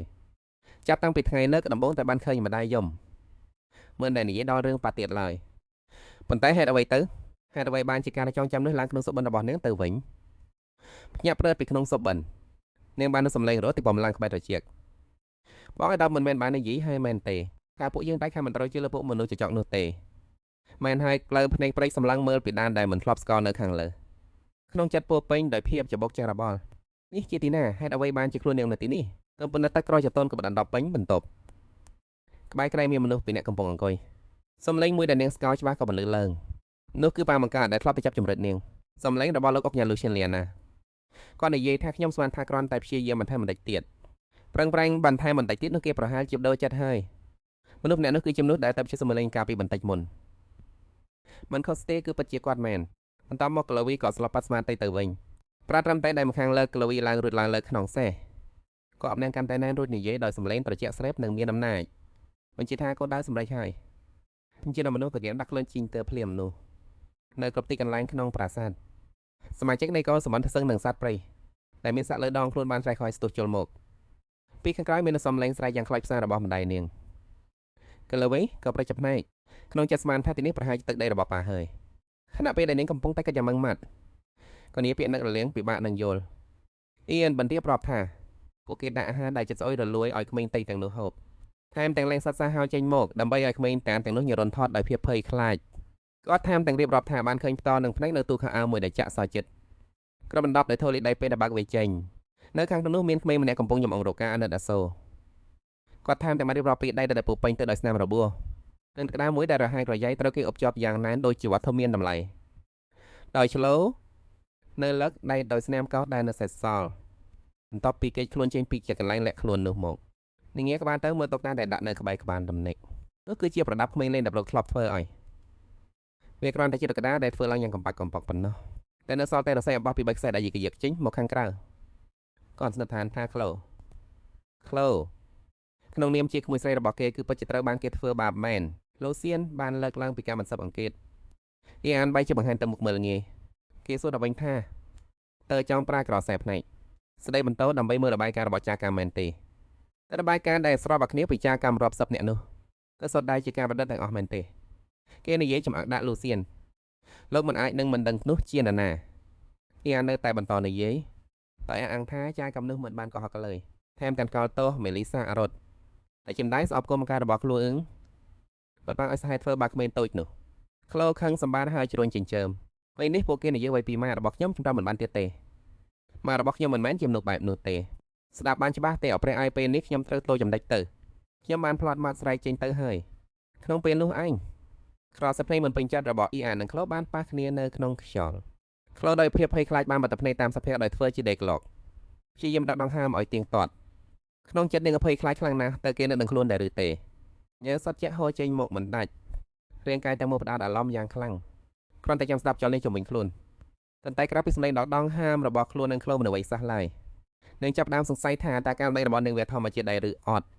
់ស្របពេលនោះសម្លេងសាច់ចំអាក់របស់ក៏បានលើងសួរទៅមើលទៅត្រូវធ្វើអ្វីបន្ទៀតក្មេងស្រីក្លូម្នាក់នេះសម្ដែងធ្វើជាគៀងឡុកបានច្បាស់ដល់ម្លឹងហើយឬមួយក៏ចាប់ខ្វល់ពីវាហើយចាប់តំណែងដល់ទៅទៀតល្អទេសម្លេងមួយបានបន្លឺឡើងអរុនសួស្ដីតាកូនស្រីរបស់ប៉ាគៀងឡុកស្រួលទេក្លូឈប់សើនេះនឹងធ្លាប់មុនមកប៉ាសប្បាយចិត្តណាស់ដែលបានជួបកូនស្រីរបស់ប៉ានាងចាំបានហើយនាងធ្លាប់ឃើញប្រទេសមុខមួយនេះនៅក្នុងរូបថតអាពាហ៍ពិពាហ៍របស់ម៉ាក់បើអញ្ចឹងបូសំណាក់នេះផ្ដាច់ច្បាររបស់នាងលូសីលីអាណាចំម្នាក់ទៀតនោះវិញក្លូអីសនិដ្ឋានបោះដែលមានសក់នឹងប៉ុនភ្នែកដូចគ្នាទៅនឹងអ្នកកញ្ញាប្រាជាអេនអានលីអានដៅអេអានលីអានដៅមេដឹកនាំកុលសម្ព័ន្ធសឹងអ្នកគ្រប់គ្រងដែនទីដាក់តម្លឹងល្វើយហើយក៏ជាការដឹកដល់សារផូខឺដែលបានសម្លាប់ពូរបស់នាងដែរពូបង្ការរបស់នាងក្លូអីចង់ចាំរូបភាពដែលពូធ្លាប់ជាងបបបំពេយ៉ាងទន់ភ្លន់ឲ្យនាងស្ដាប់នាងខាំមាត់ខ្លួននឹងយ៉ាងណែនដោយប្រាប់ខ្លួនឯងថាមិនអាចធ្វើអ្វីដែលប្រញាប់ប្រញាល់ឡើយទោះបីជានៅទីនេះការយល់ច្រឡំត្រឹមតែបន្តិចបន្តួចក៏អាចបង្កើតជាសង្គ្រាមបានដែរដូច្នេះមុនពេលដែលចម្លោះរវាងកោសម្ព័ន្ធទាំងពីរផ្ទុះឡើងនាងត្រូវតែស្រ័យបំភ្លឺរឿងយល់ច្រឡំអំពីការដែលនាងត្រូវបានគេធ្វើបាបក្លូអ៊ីព្យាមរក្សាភាពស្ងប់ស្ងាត់ទោះបីជាបាត់របស់នាងចូលដោយញើសក៏ដោយនាងនៅតែមានភាពក្លាហានក្នុងការនិយាយចេញមកដោយសំឡេងញ៉រយម៉ានឹងពុំមិនដែលធ្វើបាបនាងឡើយនាងមិនតែត្រូវគេវេតម្រឹដាច់បាយដាច់ទឹកនោះទេ ព្រោះពួកគេស្រឡាញ់នាងហើយនាងក៏ស្រឡាញ់ពួកគេដែរនាងមិនចង់ឆ្លៀតឱកាសប្រើប្រាស់ការយល់ច្រឡំរឿងដែលត្រូវបានគេធ្វើបាបដើម្បីសម្រេចគោលបំណងរបស់ខ្លួនទេកាន់តែមិនចង់ដាក់សេចក្តីស្រឡាញ់របស់គ្រួសារនាងកាលនៅពេលកំពុងបំពេញគោលដៅនៅពេលដែលបតដែលជាបារម្ភតែនាងមុតអ្នកអុកញ៉ាលោកកាសបានដាក់ចូលមកចិត្តយឺតក្លូអេមានអារម្មណ៍ភ័យខ្លាចរាងកាយដ៏ធំរបស់អ្នកអុកញ៉ាប្រៀបដូចជាស្រមោលដ៏ខ្មៅងឹតដែលគ្របដណ្ដប់មកលើរូបនាងរឹងខ្លួនតែដែលសលេចស្លាំងស្រាប់ហើយនោះកាន់តែញញឹកខ្លាំងឡើងរួចហើយដៃធំព្រមួយគូបានចាប់ដៃនាងយ៉ាងថ្នមតែអ្នកនោះបានរំលឹកនាងថាបើចាប់ភុយជាប់ពេកថ្ងៃស្អែកដៃនឹងឈឺខ្លាំងណាស់តែយើងញ៉ាំអីរួចចាំនិយាយគ្នាបានទេនិយាយចាប់នៅក្រៅឈុយយឺតដល់ហើយដើរចេញទៅមុនពេលចេញទៅអៀនក៏បានប្របីនឹងសម្រាប់ឲ្យបានល្អដែរទ្វារបន្ទាប់ត្រូវបានបើយ៉ាងថ្នមតែក្តីណោះថាមានរឿងអ្វីកើតឡើងការតែពីបន្តិចមុននេះហើយបានជាគេចាប់ដៃនាងដោយភាពទន់ភ្លន់បែបនោះសាវីនៅបានដាក់ឆ្នាំទៅមួយក្បែរចានអាហារដែលចិត្តអស់ក្លូអ៊ីក៏សួរភ្លាមថាហេតុអ្វីបានជាដាក់ឆ្នាំនោះមកសាវីនេះពន្យល់ថាគឺដើម្បីឲ្យនាងញ៉ាំបន្ថែមទៀតអាហារច្រើនបែបនេះមិនចាំបាច់ត្រូវញ៉ាំប្រញាប់ប្រញាល់នោះទេក្លូអ៊ីសម្លឹងមើលសាវីនេះដោយភាពសង្ស័យក្រុមសាវីនេះចាប់ផ្ដើមងាកមកកមើលមុខគ្នាទៅវិញទៅមកទឹកមុខរបស់ពួកគេប្រែជាដង្តែងហើយក៏ចាប់ផ្ដើមណែនាំខ្លួនអ៊ីសាបែលនឹងគឺជាសាវីនេះផ្ទាល់ខ្លួនរបស់ក្លូអ៊ីបើមានអ្វីត្រូវការគ្រាន់តែហៅនាងទៅបានហើយចំណែកខែជាយថានាងនឹងខ្លាចជាដីស្ដាំរបស់ក្លូអ៊ីនេះនឹងការពេលក្លូអ៊ីគ្រប់ពេលវេលាគ្រប់ទីកន្លែងឲ្យងាប់ទៅចោះគ្រូសានេះពិតជាគួរឲ្យខ្លាចមែនក្លូអ៊ីគិតក្នុងចិត្តថាពួកគេសម្លឹងមកនឹងមិនដាក់ភ្នែកសោះបែបនេះតើអាចចាំបាយបានយ៉ាងម៉េចទៅក្លូអ៊ីដាក់ស្លាបព្រាចុះហើយនិយាយថាខ្លួនឆែតហើយនឹងចង់ចូលគេងលុះពេលលោថានាងមិនចង់ញ៉ាំទៀតទេភ្នែករបស់កាសីនិងអ៊ីសាបែលក៏ចាប់ផ្ដើមឡើងក្រហមតែក្លូអ៊ីមានអារម្មណ៍ភ័យខ្លាចបន្តិចនាងខ្លាចនៅក្នុងការសែភ្នែកក្រហមឆ្អើររបស់ពួកគេនាងយល់ថាហេតុអ្វីបានជានាងឲ្យពួកគេមានប្រតិកម្មបែបនេះក្រុមសាវីនេះបានណែនាំថានាងអាចញ៉ាំបន្ថែមទៀតបានក្លូអ៊ីសួរដោយក្តីបារម្ភថាតើចាំបាច់ត្រូវតែញ៉ាំឲ្យអស់មែនទេក្រុមសាវីនេះប្រញាប់ដាក់សេទាំងស្លន់ស្លោហើយសុំទស្សនាបន្ទាប់មកពួកគេក៏បាយក្នុងជួរកតុយភ្នែកហើយចាប់ផ្ដើមបបររឿងពុយខ្លួននៅពេលដែលក្លូអ៊ីដកដង្ហើមធំដោយធូរចិត្តព្រោះគិតថាពួកគេចិត្តទៅហើយអ៊ីសាបែលក៏ងាកត្រឡប់មកវិញមុនពេលបើកទ្វារនាងសួរថានឹងចង់ស្ដាប់រឿងទៀនឬចង់ចំពេកដែរឬទេនៅពេលក្លូអ៊ីដាក់សេអ៊ីសាបែលក៏បានរំលឹកនាងថានៅក្បែរក្រែមៀងខ្សែទី1បើខ្លាចតែទៀងខ្សែនោះបានគ្រប់ពេលក្លូអ៊ីដឹងខ្លួនថានេះមិនមែនជាពេលដែលត្រូវសម្រាប់កាយនោះទេ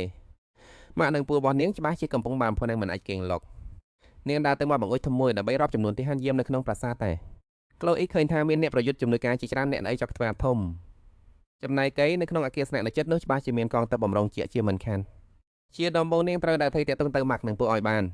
ខ្សែដៃថោវេតមនដែលពូបានជំនាញច្បាស់ជាបានបាត់បង់ទៅហើយការពីពេលដែលនាងត្រូវគេចាប់ពង្រត់ដូច្នេះហើយនាងត្រូវតែរកថវេតមនថ្មីមួយទៀតសំណាងល្អដែលសមត្ថភាពរបស់គោលើអាណេតាក់ទងនឹងការក្របកងវេទមន្តហើយដោយសារតែសមត្ថភាពទាំងនេះសុទ្ធតែមកពីថ្មវេទមន្តដែលក្របកងដែលមិនអាចគុំទៅគេនិយាយថានៅទឹកដីសាត់ដោថាវេទមិនអាចរកបាននៅក្របទីកន្លែងពួកវាមានច្រើនរហូតដល់អាចបោះចោលផ្ដេសផ្ដាសនៅលើដីដូចជាគ្រួអ៊ីចឹងប៉ាជារឿងពិតមែននាងប្រហែលជាអាចយកឃើញមួយគ្រាប់នៅក្បែរនេះនាងចាប់ផ្ដើមរកនៅក្នុងបន្ទប់របស់ខ្លួនឯងប្រហែលជាវាអាចជួយឲ្យនឹងរកគេខ្លួនបានប៉ុន្តែមិនថារកពេញបន្ទប់យ៉ាងណារហូតដល់ម៉ោង 8 ព្រឹកដែលនាងបានញ៉ាំអាហាររួចរាល់ហើយក៏ដោយនាងនៅតែរកមើលឃើញអ្វីដែលនាងត្រូវការគេថាថ្មវេទមន្តមានលក្ខណៈដូចនឹងធម្មគ្រោះដែលអាចរកបាននៅគ្រប់ទីកន្លែងប៉ុន្តែអ្វីដែលនាងរកឃើញគឺមានតែរបស់ប្រើប្រាស់សម្រាប់ក្មេងប៉ុណ្ណោះតែមានអ្វីនៅក្រោមនេះនោះគឺជាប្រអប់មួយដែលមើលទៅហាក់ដូចជាប្រណិតទៅវាជាថ្មវេទមន្តមែនឬនាងសម្រេចចិត្តបើកមើលសិនប៉ុន្តែវាបែរជារបស់ប្រើប្រាស់សម្រាប់ក្មេងទៅវិញហេតុអ្វីបានជាក្នុងបន្ទប់នេះមានតែរបស់ប្រើប្រាស់សម្រាប់ក្មេងពេញនឹងទោះបីជារបស់ប្រើប្រាស់សម្រាប់ក្មេងមាននៅក្នុងបន្ទប់ក្មេងវាមិនមែនជារឿងចម្លែកអ្វីទេតែរបស់ទាំងអស់សុទ្ធតែជារបស់ថ្មីដែលធ្វើឲ្យគេត្រូវឆ្ងល់ម្យ៉ាងទៀតនៅក្នុងសាច់រឿងបាននិយាយថានាងគឺជាកូនដែលការចង់ក្រោយគេក្នុងនគរសត្វតោចុះតើវាអាចជាពុករបស់នាងមែនទេតើលោកបានរៀបចំបន្ទប់នេះសម្រាប់នាងមែនឬខ្លុយប្រាប់ខ្លួននឹងថាតើតែមានស្មារតីឡើងនៅនឹមតញ្ញល់ច្បាស់ពីស្ថានភាពនៅឡើយទេកុំតង់អសន្និដ្ឋានអីពេលនេះនាងត្រូវតែផ្ដោតលើការស្វែងរកថាវេទមន្តមួយក្រាបម្ដាយនិងប្អូនប្រុសកំពុងត្រង់ចាំនាងយ៉ាងប្រកបក៏នៅតែមិនឃើញអ្វីសោះតែនេះជាតៃក្នុងរឿងព្រេងមែនឬកន្លែងដែលថាវេទមន្តសម្បូររហូតរហៀដោយតែគេតែងតែនិយាយនាងដើរចូលទៅក្នុងស៊ុំផ្កាដ៏ស្រស់ស្អាតផ្លេចបាត់នៅគោលបំណងដែលមកទីនេះមួយផ្លែតត្រូវបានតែដោយពួកបក្សីដែលហើរចោះឡើងតាមឯឈើនាងមិនតែបានឃើញបក្សីទាំងនោះនៅជិតដល់ថ្នាក់នេះទេនៅទឹកដីនៃត្រកូលចចកបក្សីគ្រាន់តែលេចមកភ្លាមគឺត្រូវគេដេញចេញភ្លាមសូឡូពីតែកំពុងប្រើចំពោះតគូឲ្យស្រឡាញ់របស់វាតម្រង់ស្លាបរបស់វ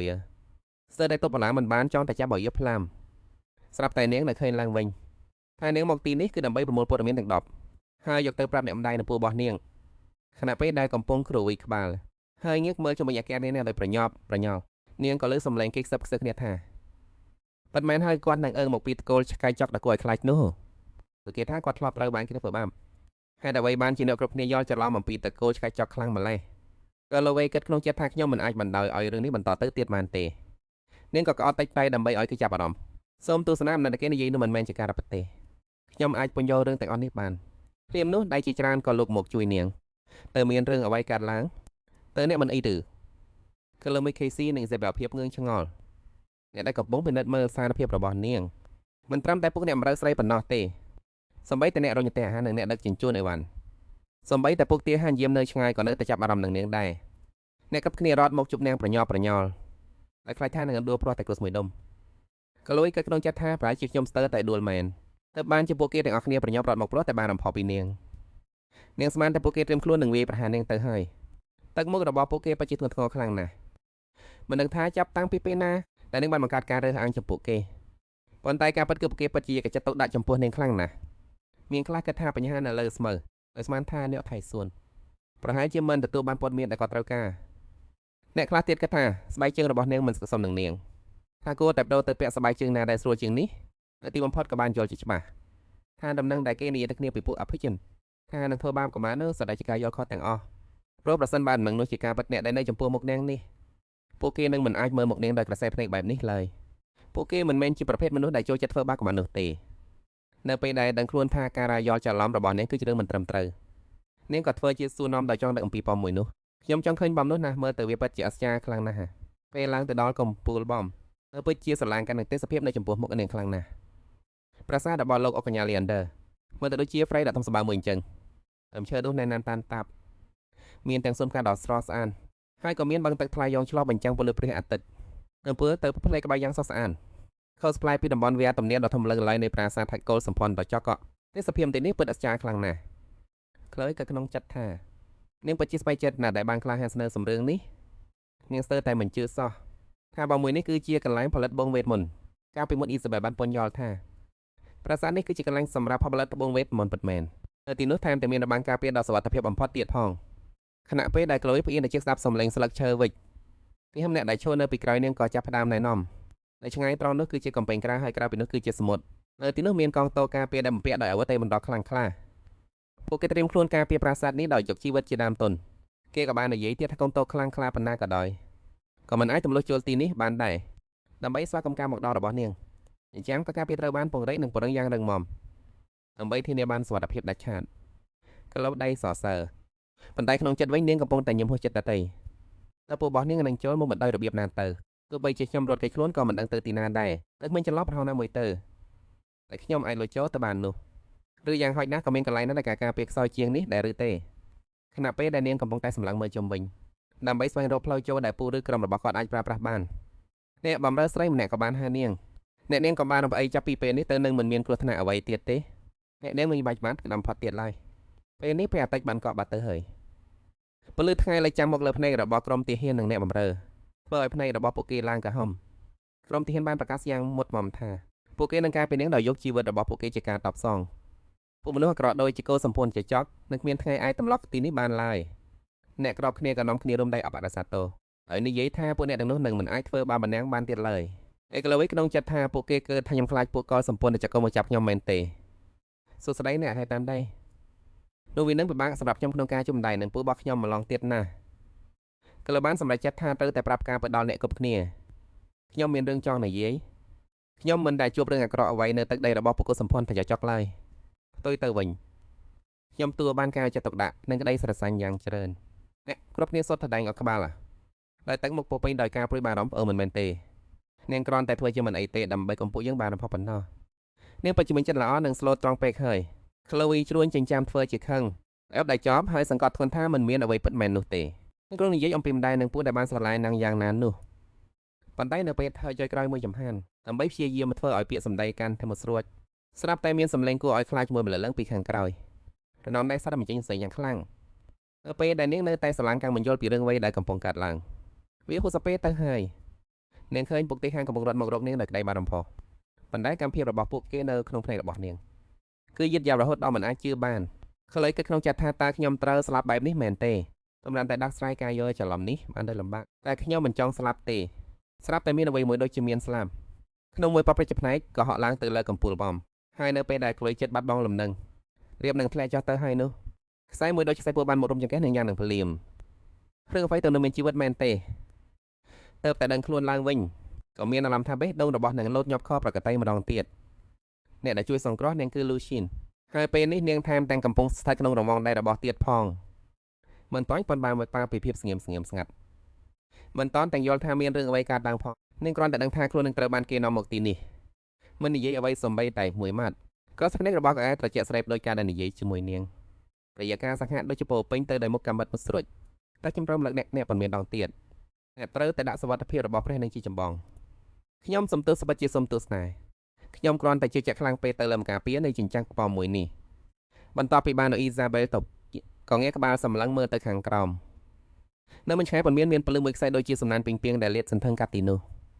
នៅលើនោះនៅមានបង្ការណាស់តែដែលធ្លាក់ចុះមកជួយយល់ទៅវិញយកមកវាក្រវីយល់តែចុះមើលទៅហាក់បីដូចជាទោះបីជាធ្លាក់ចុះទៅក៏ប្រហែលជាមិនដល់ថ្នាក់ស្លាប់បាត់បង់ជីវិតដែរ Lucy តែអ្នកទាំងអស់គ្នាកំពុងតែកលេសនេះមកនិយាយមែនទេទោះបីជាមានការស្ទោចិត្តត្រឹមតែ1ភាគក្នុង1លានក៏ដោយបើសិនបើមិនអាចកម្មការពារមិនដំណើរការធម្មតាឬក៏ក្មេងម្នាក់នេះជួបគ្រោះថ្នាក់ភ្លាមមុនពេលប៉ះនឹងសំណាញ់ការពារតែអ្នកគិតថាយើងត្រូវធ្វើដោយចម្លែកទៅក្លោសម្លឹងមើលគ្រប់យ៉ាងនៅជុំវិញខ្លួននាងនៅតែមិនយល់ថាសេរីបានជាពួកគេមានប្រតិកម្មខ្លាំងបែបនេះនាងមិនអាចតបរាមបានក៏ស្រែកឡើងថាកូនមិនអីទេពេលឃើញសន្តិភាពតានតឹងឡើងក្លោក៏ចាប់ទាញជាអារបស់ Lucy នាងបញ្យល់ថាគ្នាមតទេដែលចង់ឡើងមកទីនេះ Lucy គ្រាន់តែសម្លឹងមើលនាងដោយស្ងៀមស្ងាត់ខ្សែភ្នែកទាំងពីរក៏បានប៉ះគ្នាភ្លាមនោះក្លោស្រាប់តែមានអារម្មណ៍ចង់រត់គេចប៉ុន្តែនាងនឹងថាទោះបីជាខ្លាចខ្លាំងយ៉ាងណាក៏ដោយនៅពេលនេះនាងត្រូវតែប្រមូលភាពក្លាហានទាំងអស់ដែលមានពួកតែមនុស្សចិត្តល្អទាំងនោះកំពុងតែត្រូវគេសេមថើដោយសារតែនាងអូនតែខ្ញុំត្រូវធ្វើដូចជាបណ្ឌិតដើម្បីឲ្យលោកបានត្រឡប់មកស្ងប់អារម្មណ៍វិញទៅតែការប្រើល្បិចគួរឲ្យស្រឡាញ់របស់កូចចុកមានប្រសិទ្ធភាពទៅឬទេក្លូដដដង្ហើមចូលជ្រៅនាងបាក់មាត់សំឡូស៊ីសូមកំដាក់តំណកម្មអ្នកទាំងអស់គ្នាដែលនៅទីនេះអីបន្ទាប់មកនាងក៏ខំរឹងហើពាក្យមួយម៉ាត់យ៉ាងពិបាកថាប៉ាក្លូចិត្តដល់ភ្នែកទាំងពីរអារម្មណ៍ជុំវិញខ្លួនហាក់បីដូចជាធ្លាក់ចូលទៅក្នុងភាពស្ងៀមស្ងាត់ទាំងស្រុងទោះបីជាមុនសកាកំពុងតែបន្តខ្លួនអីក៏ដោយប៉ុន្តែនាងមិនដកពាក្យសម្ដីនោះត្រឡប់មកវិញទេ Lucy នៅស្នោកដៃរបស់នាងចេញពីអាវក្រៅតែនាងកំពុងតែចាប់ក្តាប់យ៉ាងណែននោះខ្សែភ្នែករបស់ពួកគេទាំងពីរបានបាក់គ្នា Lucy ប្រាប់នាងថានាងអាចហៅតាមអ្វីដែលនាងចង់បានមិនចាំបាច់បង្ខំខ្លួននឹងឡើយ Lucy និយាយបន់ទោះបីជាកូនហៅមិនថាខ្ញុំថាប៉ាក៏ដោយប៉ុន្តែការពិតគឺកូននៅតែជាកូនរបស់ខ្ញុំដែររឿងនោះវានឹងមិនផ្លាស់ប្ដូរឡើយនៅពេលដែលកូនមានអារម្មណ៍ថាចង់ហៅនោះកូននឹងហៅវាដោយខ្លួនឯងមិនចាំបាច់ត្រូវបង្ខំចិត្តធ្វើអ្វីនោះទេកលេសបាននឹងពីក្តីបារម្ភរបស់ពុកនាងនៅពេលដែលគាត់សម្គាល់ឃើញភាពមិនស្រួលក្នុងចិត្តរបស់នាងនៅនាទីនោះឯងក៏យកច្បាស់ពីសម្ដីរបស់ម្ដាយនាងកាលពីមុនក្លូវីជាយាមទប់អារម្មណ៍ខ្លាំងណាស់ដើម្បីក៏មិនទឹកភ្នែកហូរចេញមកនាងអកក្បាលយឺភ្លាមនោះ Lucy ក៏លើកដៃមកអេះចង្ការបស់នាងថ្នមកាយវិការមួយនេះធ្វើឲ្យ Chloe ដែរកំពុងតែរំជួលចិត្តខ្លាំងមានអារម្មណ៍ថាច្បោកច្បល់បន្តិចនាងបានត្រឹមតែគិតក្នុងចិត្តថាធម្មតាពេលបែបនេះគេមិនមែនត្រូវអាចក្បាលទេអីឬមួយក៏សាទកោរបស់នាងពពួកឆ្មានិងសាសាហាដតីទៀតសុទ្ធតែបង្ហាញក្តីស្រសាញ់បែបនេះមែនទេប៉ុន្តែនាងបែរជាមានអារម្មណ៍ថាវាមិនដូច្នោះសោះកាយវិការនេះមើលដូចជាគេកំពុងលេងជាមួយឆ្កែទៅវិញនាងកំពុងតែសរសើរថាតើគួរប្រាប់គាត់ដែរឬទេថានាងគឺជាកូនស្រីនៃកោសម្ព័ន្ធចចកស្រាប់តែនាងនៅឃើញរឿងសំខាន់មួយទៀតដែលត្រូវនិយាយនោះគ្រប់គ្នាពីមុនមកសុទ្ធតែយល់ច្រឡំរឿងមួយកូនមិនតែត្រូវបានគេធ្វើបាបឡើយនាងនិយាយបន្ថែមប្រកាសណាស់គ្រួសាររបស់អារូក៏ប្រហែលជាកំពុងព្រួយបារម្ភពីនាងដែរដោយទៅនឹង KC នឹងដែលកំពុងព្រួយបារម្ភពីនាងអញ្ចឹងនាងសង្ឃឹមថានឹងជាលើពាក្យសម្ដីទាំងនេះនាងសម្រេចចិត្តចេញថ្មីលុបបំបាយកាយយកច្រឡំមកវិញក៏សម្ព័ន្ធថយចុះនឹងពួកគេទឹកផ្លោះដែលបានមកគឺហាក់ដូចជាមិនអាក្រក់ប៉ុន្មានទេទោះបីជាពុកមិនបាននិយាយអ្វីច្រើនក៏ដោយប៉ុន្តែចុងក្រោយអ្នកទាំងពីរក៏បានដើរទស្សនាខាងក្នុងបំរបស់ក្រុមមិនអាគមទោះជាយ៉ាងណាក៏ដោយនៅមានរឿងមួយដែលធ្វើឲ្យ Chloe តែហេតុអ្វីបានជាពេលនិយាយរឿងទាំងនេះពុកនាងហាក់ដូចជាសោកសៅម្លេះ Lucy សំភ្លឹងមើល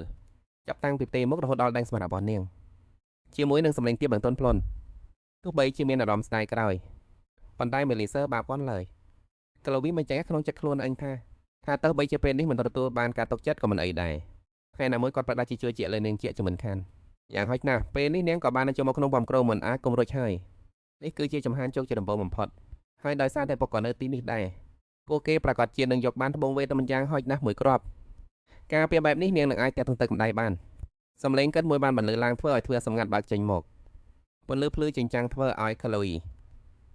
លំហាត់ធំល្វឹងល្វើយនៅខាងក្នុងនោះដុំថាវេនមិនត្រូវបានកតូពីផ្ទៃកម្រាលរហូតដល់លើពិដានហើយមើលទៅដូចជាបណ្ណាល័យថ្មវេតែមិនអញ្ចឹងមួយជីវិតនេះមិនដែលឃើញថ្មវេតែមិនច្រើនទេ Chloe ក៏បាច់ចំហានចូលទៅខាងក្នុងក៏ពន្យល់ថាដោយសារតែគេរើសតែដុំថាវេនិលដូច្នេះហើយទៅពេលនេះវាទៅតែបំពេញបានមួយចំនួនបន្ទាប់ប៉ុណ្ណោះខេសនថៃគេនឹងបំពេញថាវេនឲ្យពេញបំនេះតែបងអរគុណលោកពុកនេះជាលើកទី1ហើយដែលកូនទទួលបានការទូពីលោកពុកទោះជាយ៉ាងណាក៏ដោយក្នុងចិត្តរបស់ Chloe មិនមែនមានតែភាពសប្បាយរីករាយទេតែវាបែរជាមានការទុកចិត្តច្រើនជាងទៅវិញប្រសិនបើកូនសម្ព័ន្ធយកចង់មានថ្មវេទមន្តច្រើនបែបនេះជីវិតរស់នៅរបស់គ្រប់គ្នាប្រហែលជាស្រួលជាងនេះប៉ុណ្ណាទៅនៅក្នុងពិភពលោកនេះថ្មវេទមន្ត្រូវបានបង្កើតឡើងដោយការស្រូបយកថាមពលវេទមន្តវាមានប្រយោជន៍ដែរចាប់តាំងពីការរស់នៅប្រចាំថ្ងៃការតាក់ទងពីចម្ងាយរហូតដល់ការលើកកម្ពស់គុណភាពជីវិត Agrivos Vitae ថ្មវេទមន្តពិតជាសំខាន់ខ្លាំងណាស់សម្រាប់ការគ្រប់គ្រងដែនដីប៉ុន្តែលើកុំចាស់សិក៏សម្ព័ន្ធសឹងបានរំខានដល់ដំណើរការចែកចាយថ្មវេទមន្តទៀតហើយលើកុំចាស់ខែនេះពួកយើងប្រមូលបានត្រឹមតែ3ដុំប៉ុណ្ណោះសូមលោកកំចាស់យករបស់នេះទៅមុនចោះខ្ញុំមិនអីទេខ្ញុំមិនថាថាវេនមុននៅបន្ទប់បំពេញកាប់កិច្ចមិនគ្រប់គ្រាន់ទេចូលយកថាមទាំងនេះទៅទីនោះចោះអ្នកតែងតែដេកយកច្រើនព្រោះតែរឿងថាវេទមន្តសូម្បីតែមិនស្ដាយក្រោយក្នុងការប្រកបធម្មវេនទាំងនោះដែលខ្លួនមានគ្រាន់តែដើម្បីបំពេញតម្រូវការរបស់ដែនដីកោសម្ព័ន្ធចចកខណៈដែលប្រភពបន្ទានធម្មវេទមិនតែច្រើនសន្ធឹកសន្ធាប់តែទីនបែរជាមិនអាចចែករំលែកបន្ទឹងដោយដល់ពួកគេបានសោះមិនតែពេលនេះខ្ញុំបែរជាទួលបានមានតម្លៃបែបនេះទៅវិញទៅលោកពុក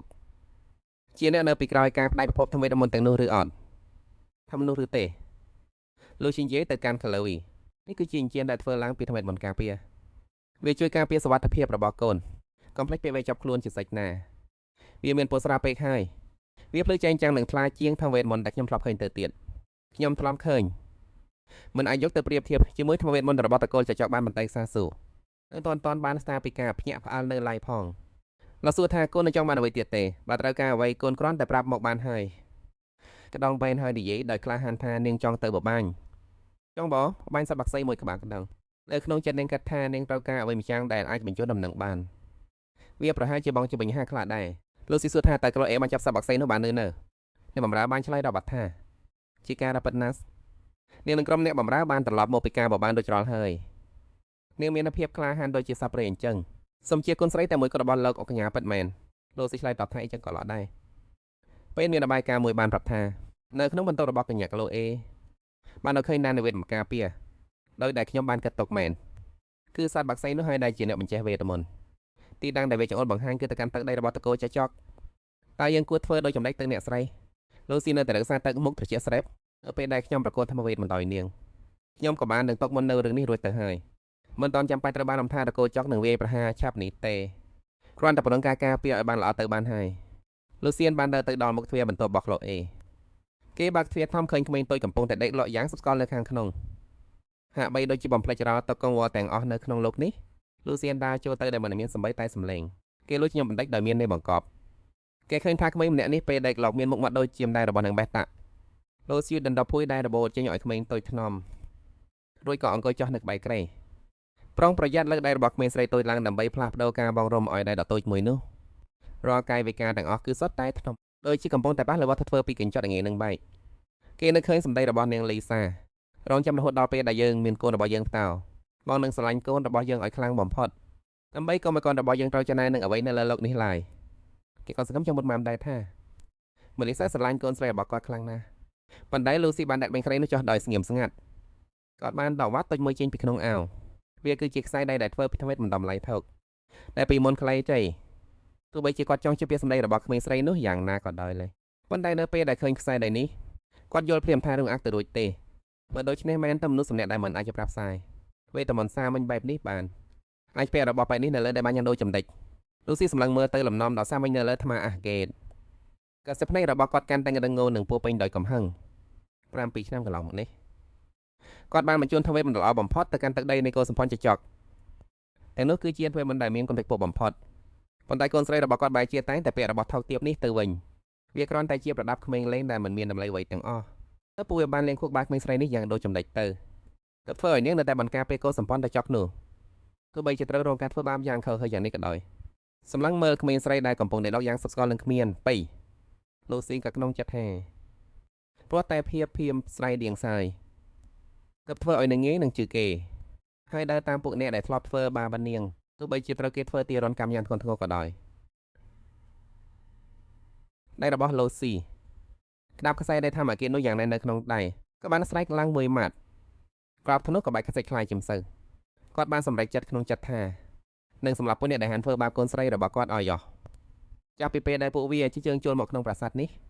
ពួកវាจะต้องជួបនឹងការឈឺចាប់ដែលគ្មានទីបញ្ចប់ត្រូវរងទឹកវេទនាយ៉ាងយឺតរហូតដល់ស្លាប់គាត់សើបតៃដល់កំសត់របស់ពពុកស្រាប់ពេលនោះក៏មានបក្សីតូចមួយបញ្ចេញសម្លេងចម្លែកក្មេងស្រីម្នាក់ប្រញាប់ប្រញាល់ចាប់បក្សីនោះដែលលោតចេញមកពីក្នុងពន្លឺសម្លឹងមើលវាដោយភាពសង្ស័យនាងបានឃើញថានៅជើងបក្សីមានចងកដាស្មួយសិនលឹកសម្បត្តិមួយច្បាប់ឯរបស់នាងញោប្រញាប់ផ្សាយយកធម្មវេទមន្តការពារមួយក្របនិងសម្បត្តិមួយច្បាប់នោះចេញមកនេះគឺជាសម្បត្តិដែលផ្ញើពីខ្លីកូនមិនអីទេមែនទេដែលគិតនឹងទៅជួយកូនឥឡូវនេះហើយចំណែកឯរឿងនាងលូស៊ីលីអាណាវិញហានចាប់ចម្រិតកូនស្រីរបស់ប៉ាឪនឹងត្រូវសងបំណុលនេះឲ្យខ្លាទ្វេដងទៅផែនការបន្តគឺអ្វីបញ្ហាអ្នកស្នងតំណែងដូចដែលគ្រប់គ្នានៅទីនេះបាននឹងស្រាប់ហើយទោះបីជាខ្ញុំមានកណ្ដាំក៏ដោយប៉ុន្តែពួកយើងមិនទាន់បានរៀបការជាមួយគ្នាជាផ្លូវការនៅឡើយទេដូច្នេះហើយទៅមិនទាន់មានអ្នកស្នងតំណែងនៅឡើយហើយនេះខ្ញុំក្រុងនឹងចាត់តាំងអ្នកផ្សេងឲ្យមកទទួលតំណែងនេះជំនួសកាឡូវីគិតក្នុងចិត្តថាអ្នកស្នងតំណែងមែនទេនៅក្នុងសាររឿងដើមមិនបានបញ្ជាក់ច្បាស់ស្លាស់ពីអ្នកណាឡើយទៅចុងក្រោយនឹងទៅជាអ្នកណាទៅ Ian Leander បានប្រកាសថានឹងឲ្យក្មួយស្រីរបស់ខ្លួនខ្លាយជាបេក្ខភាពផ្លូវការសម្រាប់ប្រកូលមនុស្សនេះរាប់គ្នាភ្ញាក់ផ្អើលបើផ្នែកធំចំណាយក្លួញក៏គិតថាខ្ញុំមែនទេនេះហើយជាមូលហេតុដែលគាត់អញ្ជើញខ្លួនឲ្យចូលរួមក្នុងកិច្ចប្រជុំគ្រួសារហេតុអ្វីដែលម្នាក់ក្នុងវងមនុស្សបានស្រែកឡើងព្រះអង្គកំចាត់តើព្រះអង្គកំពុងមានបន្ទោរឿងអ្វីនឹងកញ្ញាម្នាក់នេះក៏ជាស្វិចនៃត្រកូលចចកដែរណាកើតក្នុងចិត្តថាពិតមែនហើយសូមជប់សម្រេចចិត្តបែបនេះទៅខ្ញុំគឺជាម្ចាស់ស្ត្រីនៃត្រកូលគូប្រជែងណាប៉ុន្តែ Leander ក៏បានដប់ទៅវិញថាចាំបាច់ត្រូវភ័យស្លន់ស្លោដល់ថ្នាក់នេះដែរឬពួកអ្នកមិនគិតចង់ចំទាស់នឹងខ្ញុំមែនទេប៉ុន្តែនៅលើដែនដីនេះគ្មាននរណាម្នាក់មានកម្លាំងខ្លាំងក្លាគ្រប់គ្រាន់ដើម្បីចំទាស់នឹងអៀនបានឡើយគ្មានកម្លាំងណាមួយអាចប្រឆាំងបានឡើយក៏ឲ្យខ្លាយជាបេក្ខភាពរបស់ត្រកូល Leander ពួកប្រជាជនគ្នាសម្ដែងធ្វើជាសាទរយ៉ាងខ្លាំងដើម្បីរងចាំការបង្ហាញខ្លួនរបស់ក្លូវីកំព្រួយបានបំផុតយ៉ាងខ្លាំងនាងឆ្ងល់ថាតើនាងនឹងអាចខ្លាយជាបេក្ខភាពផ្លូវការសម្រាប់អ្នកស្នងតំណែងត្រកូលដល់បានពិតមែនឬក៏មួយទៀតមានលោកខនដ៏ចំណាស់ម្នាក់បាននិយាយដាស់តឿនថាមុននឹងសម្រេចចិត្តប្រកាសជាផ្លូវការថានាងក្លូវីជាអ្នកស្នងតំណែងរបស់ព្រះអង្គគួរតែពិភាក្សាជាមួយកញ្ញាយូអាណាយ៉ាងហោចណាស់ពួកយើងក៏គួរតែស្ដាប់យោបល់របស់នាងដែរប៉ុន្តែពេលអេនបាននៅបែបនោះគាត់ក៏ដឹងដែរថាបញ្ញានេះនៅតែត្រូវបានដោះស្រាយគាត់ស្ទើរតែភ្លេចនាងទៅហើយទោះបីជាខ្ញុំមិនធ្លាប់ជួបមុខនាងក៏ដោយប៉ុន្តែសញ្ញានៃកិច្ចសន្យាអភិអាពាហ៍របស់យើងបានចែងយ៉ាងច្បាស់ថាកូនគ្រប់រូបដែលកើតក្រោយពេលរៀបការនឹងក្លាយជាបេក្ខភាពស្នងតំណែងនៃនគរសឹងគាត់យល់ថាប្រសិនបើជ្រើសរើស Chloe Leander ធ្វើជាអ្នកស្នងតំណែងត្រកូល Demon នៅស្ងៀមឡើយយ៉ាងណាមិញនៅក្នុងលក្ខខណ្ឌនៃកិច្ចសន្យាអភិអាពាហ៍កូនរបស់ព្រះនាង Daimos ក៏ត្រូវតែបានពិចារណាជាបេក្ខភាពផ្លូវការផងដែរពេលលើជាមួយជាន់ដែលស្គាល់ច្បាស់នោះក៏វាក៏ស្រាប់តែមានទឹកមុខមើងម៉ាត់នាងនឹកឃើញដល់ខ្លឹមសារនៅក្នុងសាច់រឿងដើមយូណាគឺជាបងស្រីរបស់ទូចប្រុស Adrian Demos កិច្ចសន្យាអភិអាពាហ៍នោះមិនមែនជាការយល់ព្រមដោយស្មារតីចិត្តពីអ្នកស្នងតំណែងត្រកូលសឹងឡើយទៅវិញវាគឺជាការបង្ខិតបង្ខំអ្វីគ្រប់យ៉ាងសុទ្ធតែផ្ដើមចេញពីការជិះច្រែកនៃអំណាចដ៏ខ្លាំងក្លាបំផុតនៅក្នុងពិភពលោកគឺត្រកូលនាគកាលពីអតីតកាលពុកណែរបស់នាងបានប្រឆាំងនឹងបញ្ជារបស់ត្រកូលនាគអំពីកន្លែងឃុំឃាំងហើយបានជ្រើសរើសការលែងលះគ្នាហើយជំនះហើយទៅមិនអាចជៀសផុតពីការជិះច្រែករបស់ត្រកូលពួកអភិជនផ្សេងទៀតក៏ប្រតិហេតុនេះទៅមិនដឹកនាំកូលសឹងអែនបានមកខំចិត្តជំនួសបងប្រុសរបស់ខ្លួនគឺ Lucy គាត់ត្រូវបានបង្ខំឲ្យចោះហាត់លេខហាឡាកិច្ចសន្យាអភិអាពាហ៍ពីអយុធធជាមួយត្រកូលប៉ុស្តិ៍មានអារម្មណ៍សិក្សានៅពេលនឹកឃើញរឿងនេះលោកបានធ្លាក់ចូលទៅក្នុងអាពាហ៍ពិពាហ៍មួយតែខ្លួនលោកតមិនតែចង់បានសោះឡើយគ្រាន់តែព្រោះពុកកំដៃរបស់នាងស្រាប់តែដឹងថានេះអាចជាសកាសា3ផ្លាស់ដូរវាសនាទោះបីជាសង្គ្រាមមិនតាន់ផ្ទុះទៅឡើងក៏ដោយទោះបីជាកិច្ចសន្យាជប៉ុនមានផលវិបាកដល់ភាគីទាំងអស់ប៉ុន្តែនៅតែមានឱកាសដើម្បីសង្គ្រោះព្រោះអៀនមានសមត្ថភាពមើលឃើញអនាគតនៅពេលនេះ Lucy ដែលកំពុងលងក្នុងគំនិតក៏ស្រាប់តែនេះនិយាយឡើងក្លែពិតជាសំទោសប៉ុន្តែមានរឿងមួយចំនួនដែលបាត់ត្រូវការកូនជួយកូនចេញទៅលេងខាងក្រៅទៅលើរៀបចំម៉ែទៅកាន់ផ្ទះកញ្ចក់រឿងនេះប្រហែលជាត្រូវប្រើពេលបន្តិចហើយប្រហែលជាកូននឹងមានអារម្មណ៍ធុញតបថាឥឡូវកូនពុកពិតជាចង់ឲ្យខ្ញុំចាក់ចេញបែបនេះមែនទេហើយកុំមើលងាយខ្ញុំថាជាក្មេងតូចចៃសោះណាខ្ញុំមិនអាចគ្រាន់តែត្រូវក្តេញចេញងាយបែបនេះបានទេខ្ញុំត្រូវតែធ្វើឲ្យពួកគេឃើញថាខ្ញុំមានអ្វីពិសេសអ្នកទទួលបានស្កប់បាសបន្តិចបន្តួចនិងកកាក្តៅមួយកែ បានហើយកូននឹងទៅលេងនៅក្នុងផ្ទះកញ្ចក់ខ្ញុំពិតជាមិនអាចទប់ចិត្តនឹងរបស់ផ្អែបានឡើយមែនហើយមុនដំបូងខ្ញុំនឹងរីករាយជាមួយអ្វីដែលខ្ញុំចូលចិត្តសិនបន្តមកហើយរកវិធីដាស់ស្រាយតាមក្រោយក៏មិនទាន់យឺតពេលដែរនៅពេលដល់ចេញទឹកក្លូវីបានដឹងថាមានខ្សែភ្នែករបស់លោកកងចាស់ម្នាក់កំពុងសម្លឹងមើលមក Connor Miles មិនគាត់ទៅដែលនិយាយថានឹងពិភាក្សាជាមួយតកូល Demos ដើម្បីជួយដោះស្រាយបញ្ហាសទុំរកឲ្យខ្ញុំមែនហើយនោះគឺជាលោកកង Connor នឹងនឹកឃើញឈ្មោះរបស់គាត់បាននឹងញញឹមឲ្យបកដៃលាគាត់ដូចជាការបង្ហាញការដឹងគុណដែលគាត់បានជួយនាងនៅក្នុងកលៈតេដែលស្ទើរតែមិនច្បាស់លាស់អំពីរឿងការខ្លាយជាអ្នកទុំរត់គាត់នោះនៅក្នុងផ្ទះកញ្ចក់ដ៏ស្រស់ស្អាតអ្នកមើលថៃបានបង្ហើបប្រាប់ថាចាស់ជាងតាមពិតទៅសួននេះពីមុនជាតំបន់ហាមឃាត់អាងពីលោកអុកកញ្ញាបានបើចូលការពីឆ្នាំមុនមកគ្មាននរណាម្នាក់អាចចូលមកទីនេះបានឡើយពេលដែលលោកអុកកញ្ញាបញ្ជាឲ្យពួកយើងនាំម្ចាស់ជាងមកទីនេះពួកយើងក៏មានការភ្ញាក់ផ្អើលខ្លាំងណាស់ដែរតែពេលឃើញអ្នកមកដល់គាត់ក៏បើកទ្វារឲ្យវិញហើយភ័យបីដូចជាប្រហែលជាលោកអុកកញ្ញារក្សាសួននេះតក៏ព្រោះតែអ្នកម្ចាស់ជាងម្នាក់ឯងម្ចាស់ហญิงខ្ញុំសង្ឃឹមថាអ្នកនឹងចូលចិត្តសួននេះណាពេលនេះទៅតែចាប់អារម្មណ៍នឹងទេសភាពក្នុងផ្ទះកញ្ចក់កប់ក្រោមដំបូលកញ្ចក់ដ៏ធំមានផ្កាយ៉ាងស្រស់ស្អាតពេញសួនពេលនាងឃើញផ្កាលើលើប៉ុណ្ណោះដែលជាការដែលអ្នកម្ដាយចូលចិត្តនាងក៏បង្ហាញទឹកមុខសប្បាយរីករាយយ៉ាងពេញចិត្ត Chloe មានអារម្មណ៍សោកសៅបន្តិចនឹងពេញនៅពួកគេខ្លាំងណាស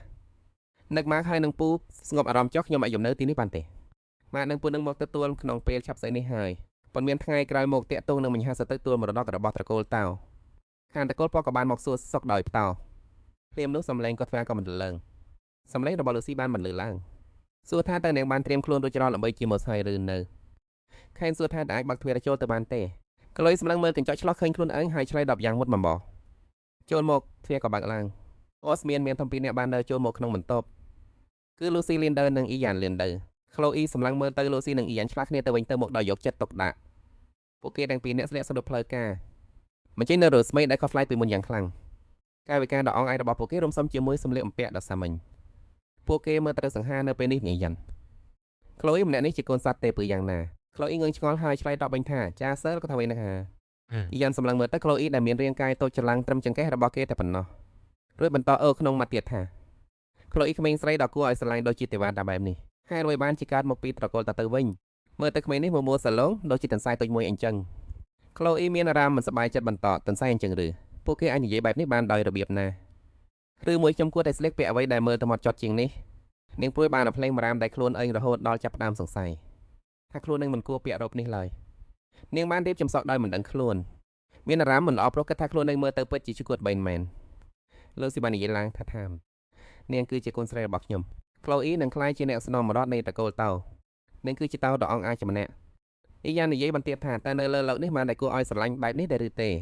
េក្លូអ៊ីក៏ក្នុងចិត្តថាតៅដ៏អង្អាចម្នាក់អូខេយល់ហើយ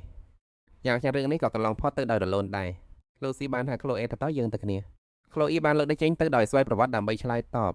ប៉ុន្តែនៅពេលដែលនាងលោកដៃចេញទៅភ្លាមនាងក៏ដឹងខ្លួនថាខ្លួននឹងកំពុងធ្វើអ្វីអារម្មណ៍ភ័យស្លន់ស្លោក៏កាត់ឡើងនេះព្រោះតែនាងធ្លាប់តែចាប់ដៃក្លូអ៊ីជាមួយបងហ្វាស្ក្រូពេដែលពួកគេទៅណាជាមួយគ្នានៅមើលទៅដែលខ្លួនលោកចេញទៅនៅដៃអ៊ិនខ្មាស់ស្រាប់តែមានដៃដតមួយមកក្រាបឡើងដៃដតូចរបស់នាងលូស៊ីបាននិយាយថាឪពុកនឹងចាប់ដៃកូនដើរទៅជាមួយគ្នាក្លូអ៊ីមានការភ្ញាក់ផ្អើលភ្នែកនាងបើទំពុយសម្លឹងមើលទៅដៃរបស់លូស៊ីអីដែលកំពុងក្តោបដៃនាងស្មានថាលូស៊ីនឹងຕົកឲ្យនាងជួទៅក្នុងសាលដោយខ្លួនឯងមិនស្មានថាលោកឪពុកនឹងចាប់ដៃនាងឡើយក្លូអ៊ីងើយមកមើលលូស៊ីដោយភាពស្រឡាញ់កាំងមិនដឹងថាដោយសារមូលហេតុអ្វីអារម្មណ៍មួយដែលបង្ហាញនៅលើផ្ទៃមុខដ៏មានស្នេហ៍នោះស្រាប់តែនៅពេលនេះបែរជាមានអារម្មណ៍នៃភាពជាមនុស្សយ៉ាងច្រាលជ្រៅបង្ហាញចេញមករោធ្វើឲ្យនាងមានអារម្មណ៍ថាលូស៊ីមើលទៅហាក់ដូចជាកំពុងសប្បាយចិត្តខ្លាំងណាស់ដែរខណៈពេលដែលក្លូវីកំចូលទៅក្នុងអារម្មណ៍ចម្លែកមួយនោះស្រាប់តែនាងមានអារម្មណ៍ថាដេម្ខាងទៀតក៏ត្រូវបានគេទានទៅថ្នមនាងងាកក្បាលទៅមើលក៏កំពុងតែក្តាប់ដៃនាងអ៊ីនរួចគេក៏បានដំណើរទៅមុខក្លូវីមានអារម្មណ៍ភ័យស្លន់ស្លោបន្តិចដែលត្រូវបសមាធំពីរនាក់ដូចជាយកកំពុងតែចាប់ដៃនាងហើយដំណើរទៅមុខនាងងាកក្បាលទៅមើលកញ្ចក់នៅក្នុងបន្ទប់នៅក្នុងកញ្ចក់បានឆ្លុះបញ្ចាំងរូបភាពរបស់នាងតែកំពុងត្រូវបានម្ចាស់ទឹកដីទាំងពីរចាប់ដៃហើយហក់លត់ដើរទៅតាមនោះលើគ្រានឹកទាំងដើមធំទាំងកក់ក្ដៅអារម្មណ៍មួយនេះពិតជាដូចជាខ្លួនឯងបានខ្លាចជាផ្នែកមួយនៃគ្រួសារប៉ាត់ប្រាក់ណាមែនសួរក្លូវីក្បាលឲ្យនិយាយថានាងមិនបានជប់ទេបើអញ្ចឹងពូត្រូវតែប្រាប់កូនឲ្យហើយពេលដែលធ្វើការជាមួយត្រកូលពោះកូនចាំបាច់ត្រូវតែប្រយ័ត្នប្រយែងរឿងអ្វីខ្លះគឺក្នុងចិត្តថាតាពូចិត្តនឹងអំពីអាកំបាំងនោះហើយមែនទេពាក្យចចាមអារម្មណ៍ដែលមាននៅក្នុងអំពីត្រកូលពោះរួចណែនាំនាងឲ្យស្គាល់សមាជិកក្នុងគ្រួសារដែរសមាជិកទាំងនោះអាចបំផ្លាញខ្លួនទៅជាសារដែលស្រដៀងនឹងពោះ មានចិត្តខកខេនឹងពួកគេបោកបញ្ឆោតតែតែបើយកកម្លាំងជីវិតពីអ្នកដតីដើម្បីរក្សាជីវិតរបស់ខ្លួនឯងឯនក៏បានប្រមានឲ្យនៅឲ្យឆ្ងាយពីពួកពីរដែលមានចិត្តជាក់សាមគេក៏បានបន្ថែមទៀតថាពួកគេធ្លាប់ចាត់ទុកកូនចៅរបស់ខ្លួននឹងជារបស់ប្រើប្រាស់ដើម្បីបង្កើនកម្លាំងអំណាចឲ្យខ្លួនឯងពីនោះខណៈក៏រំលឹកគេតិចក៏មានរឿងគួរឲ្យខ្លាចទាំងនេះតទៅទៀតព្រោះក្លូវីតែងតែគេយកសត្វអាក្រក់ជាញឹកញាប់អ៊ីអែនសង្ឃឹមមិនក្លីបានដឹងមុនបាត់ទៅហើយថាគេចង់និយាយអ្វីព្រោះថានៅក្នុងសាច់រឿងដើមគ្រួសារគឺជាគ្រួសាររបស់តួអង្គប្រុសឈ្មោះស៊ីនក្លូចង់ចាំសាច់រឿងតាមរយៈរបស់តួអង្គស្រីឌីយ៉ាដែលបានរៀបរាប់អំពីក្នុងលើមលោកនោះតែនៅបានសួរស៊ីថាទៅពុកកំដៃរបស់អ្នកជាមនោះបែបណាស៊ីបានតែម្ចាងគាត់គឺពួកគេតែងតែសុកចិត្តឲ្យបងគ្រប់យ៉ាងដើម្បីគេពេលដែលបាននៅចម្លើយមួយនេះតែអ្នកបានញ៉ាំពេញមួយយប់នាងទាំងអាណិតអាស៊ូដល់សៀននៅពេលដែលគាត់ត្រូវបាត់បង់មនុស្សជាទីស្រឡាញ់ហើយក៏ឈឺចាប់ព្រោះតែក្រសែភ្នែករបស់គាត់ហាក់ដូចជាស្លាប់ទៅហើយដោយភាពប្រទេសសានប្រសិនបានកូឌីមកពិតជាគួរឲ្យខ្លាចដល់ថ្នាក់នោះមែននៅតួប្រុសនៅក្នុងសាច់រឿងក៏ប្រហែលជាមិនអារកនពួកគេដែរហើយក៏មិនធ្វើការសង្សឹកយ៉ាងសាហាវកោខើដល់ថ្នាក់នោះដែរប្រហែលជាសម្ដីដែលអ៊ីអាននិយាយថាគេចាត់តកូលមួយជាអបកក៏គ្រាន់តែជាការរើសអើងប៉ុណ្ណោះដោយទៅនឹងការរើសអើងរវាងតកូលរត់ទៅលើតកូលលេអានទៅអញ្ចឹងដែរដោយសារតែបែបនេះសម្លឹងមើលទៅទ្វារបន្តប្រជុំនៅនឹងថាហេតុផលដែលតកូលរបស់ណៃចាត់ទុកដាក់លើរូបរាងខាងក្រៅរបស់ខ្លួនគឺស្ថិតនៅក្រៅទ្វារនោះទីនោះអាចនឹងកំពុងលាក់បាំងកូនសតដែលអាចជួយសង្គ្រោះគ្រប់យ៉ាងប៉ុន្តែចាំសិនចុះហេតុដែលបានជាប្រយាកាសនេះមានអារម្មណ៍ថាអ្នកទាំងអស់គ្នាបានមកដល់ហើយឬដល់កញ្ញាឡូស៊ឺសៀននេះគឺជាមេដឹកនាំនគរប៉ូស្ឌីនបោសនៈនេះបញ្ចេញរស្មីត្រជាក់ស្រេបទោះបីជាគាត់កំពុងញញឹមក៏នៅតែធ្វើឲ្យអ្នកដតីមានអារម្មណ៍ថាត្រជាក់ក្នុងចិត្តដែរក្លូអីចាប់តាមនឹងខ្លួនថានោះគឺជាពុករបស់ទូប្រុសនៅក្នុងខ្សែរឿងដើមបើយាកាសនេះចម្លែកជាងអ្វីដែលនឹងបានសម័យទៅទៀតក្លូអីមានអារម្មណ៍មិនសូវស្រួលឡើយសូមអរគុណដែលលោកបានចំណាយកម្លាំងកាយចិត្តមកដល់ទីនេះប៉ុន្តែនៅថ្ងៃនេះក៏ដណ្ដឹងរបស់ខ្ញុំហាក់ដូចជាមានសុខភាពមិនសូវល្អទេប្រសិនបើបានបែបនេះទៅទៀតមុនពេលពិធីមង្គលការចាប់ដើមខ្ញុំប្រហែលជាមិនអាចជួបនាងបានសំបីតែម្ដងទៀតឡើយមេតិកោបានពន្យល់ថាសួរទៅផ្លូវនេះមិនអាចមកបានទេយើងនឹងរៀបចំឲ្យជួបគ្នាចាប់នេះហើយដល់ពេលនោះយើងនឹងពិភាក្សាគ្នាអំពីបញ្ហានៃអ្នកស្នងរកបន្តមកមេតិកោក៏បានរំលឹកថាថ្ងៃនេះអ្នកស្នងរកក៏នឹងមកដល់ដែរទោះបីជាមកជំនួសចុះអាណាក៏ដោយប៉ុន្តែការជំនួសក្នុងតកោក៏ជារឿងល្អដែរម្យ៉ាងទៀតការប្រជុំនៅថ្ងៃនេះក៏មានពាក់ព័ន្ធទៅនឹងកូនប្រុសរបស់ខ្ញុំដែរទូប្រុសនៅក្នុងសាច់រឿងដើមនោះអីស៊ីអានឌីម៉ូបានបង្ហាញខ្លួនក្លូអ៊ីសម្លឹងមើលស៊ីអានដែលកំពុងតែអន់គ្រប់យ៉ាងសុភាពសររបស់គេខ្មឹងងឹតដូចជាបណ្ដៃនៃមេឃពេលយប់អញ្ចឹងផ្នែកប៉ុនខៀវជីរបស់គេថ្លាដូចជាមេឃក្រឡាស់រាល់តម្រំមុខរបស់គេពិតជាល្អិតខ្ចោះនិងមានបន្តស្នេហ៍ខ្លាំងណាស់ស្រស់ស្អាតខ្លាំងរហូតដល់ថ្នាក់ដូចជាត្រូវបានគេឆ្លាក់យ៉ាងផ្ចិតផ្ចង់ចេញជារូបរាងតកាកាអញ្ចឹងថែមទាំងល្អឥតខ្ចោះជាងនេះទៅទៀតពិតជាមិនគួរឲ្យជឿសោះថាខ្លួននឹងអាចមកជួបតួអង្គដែលខ្លួនឡើងខ្លាំងតថ្នាក់នេះស៊ីអានដែលចូលមកចិត្តហើយចាប់ផ្ដើមសួរសុខទឹកសួស្ដីខ្ញុំឈ្មោះស៊ីអានឌីម៉ូជាអ្នកស្នងមរកនៃតកូឌីម៉ូនៅពេលដែលក្រសែភ្នែករបស់ក្លូអ៊ីប៉ានិងក្រសែភ្នែករបស់ស៊ីអាននឹងក៏ស្រាប់តែរឹងខ្លួនភ្លាមទៅវាមានរឿងអ្វីទៅអារ៉ាមមួយនេះវាខុសប្លែកទាំងស្រុងពីអ្វីដែលនឹងបានស្រមៃអំពីស៊ីអានតាមពិតទៅគេគួរតែជាក្មេងដែលស្លូតត្រង់និងរស់រាយរាក់ទាក់តែត្រូវបាននៅពុកម្ដាយតាមថ្នាក់ថ្នមបណ្ដៃក្លូអ៊ីបែរជាមានអារម្មណ៍ថាមានអ្វីម្យ៉ាងខុសប្លែកនៅក្នុងក្រសែភ្នែករបស់គេអារម្មណ៍ភ័យខ្លាចមួយបានកាន់ឡើងនៅក្នុងចុងចិត្តនឹងប្រញាប់អនក្បាលចោះពេលនឹងលោតញាប់ហើយនឹងចាប់ផ្ដើមមានអារម្មណ៍វិលមុខលោកកាសបានក៏សម្គាល់ឃើញភាពកັບខុសប្លែករបស់លោកអ៊ីយ៉ាងឆារហ័សគាត់អញ្ចោះមកមើលនាងហើយសួរដោយក្តីបានបំផុតក្លូអ៊ីគូនជាអ្វីទៅនាងប្រញាប់បញ្យល់ភ្លាមគឺដោយសារតូនចងសួរសុខទុក្ខខ្លាំងពេកទៅគាត់គិតបន្តិចរួចក៏ដឹងថានាងហាក់ដូចជាកំពុងតែព្រួយបារម្ភតែដោយសាររេកាសនៅក្នុងបន្ទប់ប្រជុំធ្វើឲ្យកូនភ័យខ្លាចមែនទេគាត់ក៏ស្នើឲ្យក្មេងជិនតលេងខាងក្រៅវិញតែយត់ការសន្ទនានៅក្នុងកិច្ចប្រជុំនឹងវាការនៅទីនេះនឹងធ្វើឲ្យក្មេងក៏មានអារម្មណ៍ហត់នឿយពេលនេះបានជួបមុខគ្នាហើយត្រឹមនេះគឺគ្រប់គ្រាន់ហើយស្ទីឡែនក៏និយាយឡើងកូនប្រុសរបស់ខ្ញុំមិនអីទេគេជាក្មេងក្លាហានណាស់តែនឹងចូលចិត្តមើលយាកាសនៅក្នុងបន្ទប់ប្រជុំនេះទៀតផងលោកស៊ីបានចំទាត់ដោយមិនបានគិតអ្វីច្រើនវាអាចនឹងមានបរិយាកាសខុសប្លែកពីមុនប្រកាសណាស់ថាវានឹងមិនដូចពីមុនទៀតឡើយគាត់ក៏សួរវិញទៅលោកប្រកាសចាត់ទេថាកូនរបស់លោកអាចត្រាំទៅបាននៅពេលនោះអាប៊ីហ្គេលក៏បានកាត់ផ្ដាច់ភាពស្ងៀមស្ងាត់ដល់បញ្ជាស៊ីអាននាំក្លូអ៊ីចេញទៅលេងខាងក្រៅហើយក៏បានផ្ដាំផ្ញើគេថាកុំឲ្យដើរទៅឆ្ងាយពីពួកទាហ៊ានកិច្ចរបស់តកោសិសោះងក់ក្បាលមានអារម្មណ៍ថាទឹកមុខរបស់ខ្ជាប់ផ្ដាំបង្ហាញភាពមិនពេញចិត្តខ្លាំងឡើងតែយើងគួរចាក់ចេញទៅបែបនេះពិតមែនឬសិស្សកូនទៅលេងជាមួយគេទៅ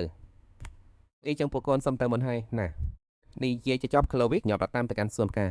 ភ្នែករបស់ក្លឹកលេភ្លឺចាញ់ចាំងនាងក៏ទៅដល់ក្រសែភ្នែកច្មៃរបស់សនកាលពីមុននេះពិតជាពិបាកយល់ណាស់ដឹងថាគេធ្លាប់ឆ្លងកាត់រឿងអ្វីមកខ្លះទេពេលដែលនាងមិនដឹងនោះគឺនាងត្រូវតែចូលទៅជិត Sean ដើម្បីស្វែងយល់ពីមូលហេតុថាអ្វីបានជាគេធ្វើបែបនេះនាងក៏បាននៅពីចំណុចសំខាន់មួយទៀតគឺនាងត្រូវតែបង្កើតទំនាក់ទំនងជាមួយ Sean ឲ្យបានមិនមែនគ្រាន់តែព្រោះគេជាទួយប្រុសក្នុងរឿងដើមនោះទេប៉ុន្តែដោយសារតែក្នុងផែនការបញ្ចប់សង្គ្រាមរបស់នាងគឺជាដំណាក់ភ្ជាប់ដ៏សំខាន់បំផុតដូច្នេះក៏ព្យាយាមញញឹមដាក់គេឲ្យសាំងស្រស់នាងលោកដៃទៅដល់គេហើយណែនាំខ្លួនថាខ្ញុំឈ្មោះក្លុកទៅតែមកដល់ប្រាសាទនេះបានមិនយូរប៉ុន្មានទេប៉ុន្តែមិនបានឆ្លើយតបនឹងការស្វាគមន៍ដ៏រាក់ទាក់របស់នាងបន្តិចសោះនាងបន្តបូកគេនិយាយលេងសួរគេថាទៅចូលចិត្តញ៉ាំផ្អែមដែរឬទេថែមទាំងសរសេរថាចង់ធ្វើនៅទីនេះធ្វើបង្អែមបានឆ្ងាញ់ខ្លាំងណាស់រួចក៏បួលលេងបាឬទៅលេងទឹកនៅមាត់បឹងចិត្តនោះប៉ុន្តែទោះបីជាចង់រាក់ទាក់ខ្លាំងយ៉ាងណាក៏ដោយនៅតែធ្វើជាមានអ្វីទាំងអស់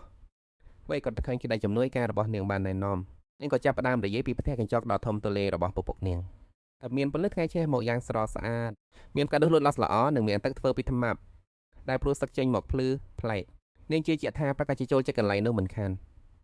មនុស្សសភាច្រើនតែគិតថាពួកចូលចិត្តតកន្លែងងឹតនិងសើមប៉ុន្តែតាមពិតទៅពួកវាខ្វះការពលឺថៃក្នុងកម្រិតមួយដែរពិតដូចអ្វីដែលជំនួយការបាននិយាយមែនឈនក៏ចូលចិត្តដាច់ខាតថ្ងៃដែរមើលទៅវិធីរបស់ខ្លួនពិតជាបានផលមែនទៅជាការល្អម្លេះខ្លួននេះពិតជាឆ្លាតវៃមែន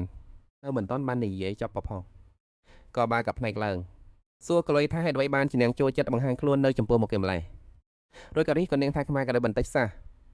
គេឡល់ថានាងគ្រាន់តែចង់មានអ្នកទំនងចិត្តសិនជាមួយគេប៉ុណ្ណោះអ្នកបានលើកឡើងពីពាក្យយកចាំអារម្មណ៍នៅខាងក្រៅថានាងជាមនុស្សដែលគ្មានប្រយោជន៍តែត្រូវបានលោកអុកញ៉ាលេខអានឺនាំមកពីទឹកដាក់រឿងមកទីនេះប្រហែលជានាងចង់យកខ្ញុំដោយចែកនេះហើយចង់ធ្វើឲ្យលោកអុកញ៉ាលេខអានឺពេញចិត្តមែនទេខ្ញុំបានឃើញអស់ហើយនាងកំពុងតែបញ្ជិលអុកញ៉ាលូកាសសៀនសើចំអាក់រូបរាងដែលស្រែកក្នុងក្តីស្រឡាញ់របស់នាងមើលទៅពិតជាគួរឲ្យអាណិតណាស់ក្លូអ៊ីតបវិញលោកកំពុងនិយាយរឿងអីនាងរុញស៊ីនចេញលោកមានសិទ្ធិអ្វីមកនិយាយបែបនេះលោកមិនដឹងរឿងអីផងតែចេះតែនិយាយផ្ដេសផ្ដាសក្លូអ៊ីនិយាយថាខ្លួននាងមិនមែនជាមនុស្សគួរឲ្យអាណិតនោះទេសៀនសម្លឹងមើលទៅក្នុងរបស់នាងដែលកំពុងដើរចេញទៅមាត់របស់ខ្ញុំដោយភាពមើលងាយក្លូអ៊ីលាក់ខ្លួននៅក្នុងបន្ទប់នាងពិតចងមែនក្លូអ៊ីអើយដោយសារតែអារម្មណ៍មួយផ្លែតនាងបានរុញសៀនចេញទោះជាយ៉ាងណាតាមពិតនាងគួរតែបង្កើតចំណាប់អារម្មណ៍ល្អជាមួយទូកប្រុសប្រកាសណាស់នាងបានធ្វើឲ្យគេមានចំណាប់អារម្មណ៍ក្រក់មកលើនាងហើយប៉ុន្តែលោកនេះក៏ចិត្តចង្អៀតចង្អុលបន្តិចដែរមិនអាចឲ្យរឿងនេះប៉ះពាល់ដល់ខ្លួននឹងបានទេទាំងអស់នេះសុទ្ធតែជាកំហុសរបស់សៀនដែលគេព្យាយាមមិនខ្វល់ពីពាក្យរបស់នាងព្រាមនោះធ្វើក៏បាក់ឡើងហើយអ្នកដែលដើរចូលមកគឺអ៊ីនមនុស្សម្នាក់ដែលក្លូអ៊ីនឹកសមានមិនដល់ក្លូអ៊ីកូនកំពុងធ្វើអ្វីនឹងកិច្ចប្រជុំអូសបន្លាយពេលយូរពេកកូនប្រកាសជាតុញខ្លាំងហើយដែលនៅម្នាក់ឯងក្លូអ៊ីឆ្ងល់ក្នុងចិត្តថាតើពូរបស់នាងមានរឿងអ្វីលោកឆ្លេចថាហើយឆ្មិតអត់ទេក្លូអ៊ីគិតថាមិនអាចទៅរួចទេដែលសៀនបានប្រាប់អ្នកធំថានាងបានរុញគេរត់ចេញមកសួរសៀនតើបានហើយមែនទេអ៊ីនសួរវិញថាពួកយើងទៅតែបានជួបមិត្តថ្មីម្នាក់ហេតុអ្វីបានជាកូនមិនសប្បាយចិត្តដោយសារកិច្ចប្រជុំយូរជាងការក្រុងតុកពួកយើងក៏សម្រេចចិត្តទៅពេលលើក្រោយចាំពិភាក្សាបុណ្យប្រកាសណាស់ពួកកូននឹងបានជួបគ្នាចាប់នេះទេប៉ុន្តែពេលនេះរឿងដែលសំខាន់ជាងនេះគឺក្លូអ៊ីកូនចង់តែដើរលេងជាមួយពួកទេកូនតែភ្នែករួចហើយឬក្លូអ៊ីកក់ក្បាលពួកយើងជិតដល់ហើយក្នុងចាំបន្តិចទៀតទៅបានហើយនេះកូនអាចបើកភ្នែកបានហើ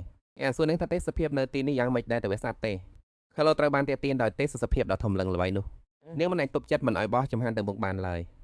ពិភពលោកនេះស្អាតដោយគ្រាប់ទទឹមដែលកំពុងចាំងផ្លែកវាពិតជាស្រស់ស្អាតខ្លាំងណាស់អានមានភាពរីករាយដូចជាក្មេងតូចចំណែកនេះគឺជាទេសភាពដែលតែងតែមានតែនៅក្នុងតកូលលៀនប៉ុណ្ណោះតើមានសិទ្ធបានឃើញវាដូច្នេះហើយតើពូមិនអាចរងចាំបាននៅជំនាញទៀតទេពូចង់នាំកូនមកទីនេះមុនគេសូមស្វាគមន៍កូនដែលបានចូលរួមក្នុងគោលលៀននោះពីកាយសម្ដីរបស់ឯកអានធ្វើឲ្យក្លូមានអារម្មណ៍ញោមញឹមយ៉ាងចម្លែកនៅក្នុងចិត្តព្រោះក្នុងសាច់រឿងដើមពូអ្នកនេះគឺជានរណាបានសម្លាប់ពូរបស់នាងនៅទីនេះកាលពីមុនខ្ញុំខ្លាចពូខ្លាំងណាស់តែលួចជិះខ្សែមកឡាពីពូជានិច្ចមិនដឹងថាពេលរួយបានជាពេលនេះខ្ញុំបែរជាមានអារម្មណ៍ខុសបន្តិចទៅវិញនៅពេលដែលក្លូអន់មុខចោះមុខមាត់ដល់គុណភ្នែកមួយបាននៅឡើងមើលមុខនោះគឺសសុនទៅលោកទៅណាដែរម្ចាស់សត្រីហើយខ្សែដែលត្រូវបញ្ចប់មុនថ្ងៃនេះនាងក៏ຕົកដូចជាភ្នំមិនអាចបានបែបនេះទៀតបានទេក្លូទៅតែដឹងថាអានគាត់តែចាត់ទុកនាងជាបកសម្រាប់កិច្ចវិពីការងារតែប៉ុណ្ណោះក្លូជន់ជើងដោយកំហឹងហើយប្រើសំឡេងក្មេងដើម្បីវ៉ាពូធ្លាប់និយាយថាមនុស្សសុំតែពិតជាមានសមត្ថភាពគឺគេមិនធ្វើបែបនេះទេអានដោះសារថាយូរមិនតង់ក៏មិនអីដែររឿងនេះវាមិនមែនជាការកិច្ចវិពីការងារនោះទេតែការងារទាំងនោះការប្រតិវាគួរតែជាទូនាទីរបស់បងប្រុសស្ពូតែងសមត្ថភាពនិងលំដាប់នៃការចាប់កំណើតបងប្រុសរបស់ពូទៅជាអ្នកដែលស្ដាប់សមនឹងទទួលតំណែងជាប្រធានប្រកោស ក្លោមើលពូបននាងដែលកំពុងធ្វើកាយវិការដូចក្មេងព្រោះចង់សម្រាកនេះគឺជាទស្សនភាពដែលនាងមិនធ្លាប់នឹកស្មានដល់អ៊ីអានក៏អបពីដងរួចនិយាយថាយើងចាំនិយាយរឿងនេះពេលក្រោយចោះថ្ងៃនេះពូចង់តែស្វាគមន៍ក្មួយស្រីដែលបានចូលរួមក្នុងតកូលលៀណានៅពេលនៅក្បែរពូក្លោមានអារម្មណ៍ចម្លែកកំចាំងប្រហែលជាដោយសារតែខ្ញុំធ្លាប់ចំកងនឹងកំណត់ដែលចាក់ដោតនៅក្នុងប្រឡោមលោកបន្ទាប់ពីដើរលេងជាមួយអ៊ីអានរួចក្លោដើរចេញពីបន្ទប់បើមិនមែនជាការរវឹកហាត់ដាត់ទេនោះចុះបើអញ្ចឹងទៅវឹកហាត់អើវីទៅវាបានកន្លងផុតតែប៉ុណ្្នឹងមានម៉ោងបាត់ទៅហើយខ្ញុំបានសាកល្បងគ្រប់វិធីទាំងអស់ដើម្បីព្យាយាមរកសមត្ថភាពរបស់ខ្ញុំឲ្យឃើញនៅក្នុងសាច់រឿងគេបាននិយាយថាសមត្ថភាពនឹងលេចចេញមកនៅពេលដែលយើងភ្ញាក់ដឹងខ្លួនដូច្នេះហើយទើបខ្ញុំគិតថាក្រាន់តែស្អាតកបងបន្តិចបន្តួចក៏អាចរកឃើញសមត្ថភាពរបស់ខ្ញុំបានយ៉ាងឆាប់រហ័សដែរប៉ុន្តែក្លូអេបានសាកល្បងសមត្ថភាពផ្សេងនៅក្នុងបន្ទប់ដំបូងនាងប្រាកំឡុងរញខ្យល់ព្យាយាមបញ្ចេញជំនាញខ្យល់ព្យុះប៉ុន្តែព្រាជ័យបន្ទាប់មកនាងក៏ចាប់យកឈើព្យុះខោអាវមកធ្វើជាដើមព្យាយាមក៏ឲ្យកម្លាំងដើរប៉ុន្តែក៏មិនបានសម្រេចដែរនាងសាកល្បងម្ដងហើយម្ដងទៀតនៅសមត្ថភាពជាច្រើនមុខទៀតប៉ុន្តែស្ដាយព្រាជ័យទាំងអស់មើលទៅលើกระดาษដែលគាត់ត្រាស់ទុកនៅសមត្ថភាពដែលប្រាជាទាំងនោះនៅលើនោះមានគាត់ទៅដល់ទៅ15ចំណុចអីនោះខ្ញុំបានភ្ញាក់ដឹងខ្លួនខ្លាយជាទន្សាយចុះហេតុអ្វីបានជាសមត្ថភាពរបស់ខ្ញុំនៅតែមិនតាន់លេចចេញមកទៀតមុនពេលដែលរឿងរកក្នុងសាច់រឿងដើមចាប់ផ្ដើមឡើងសមត្ថភាពរបស់ខ្ញុំត្រូវតែលេចចេញមកឲ្យបានឆាប់តើសមត្ថភាពពិតប្រាកដរបស់ខ្ញុំវាគឺជាអ្វីទៅ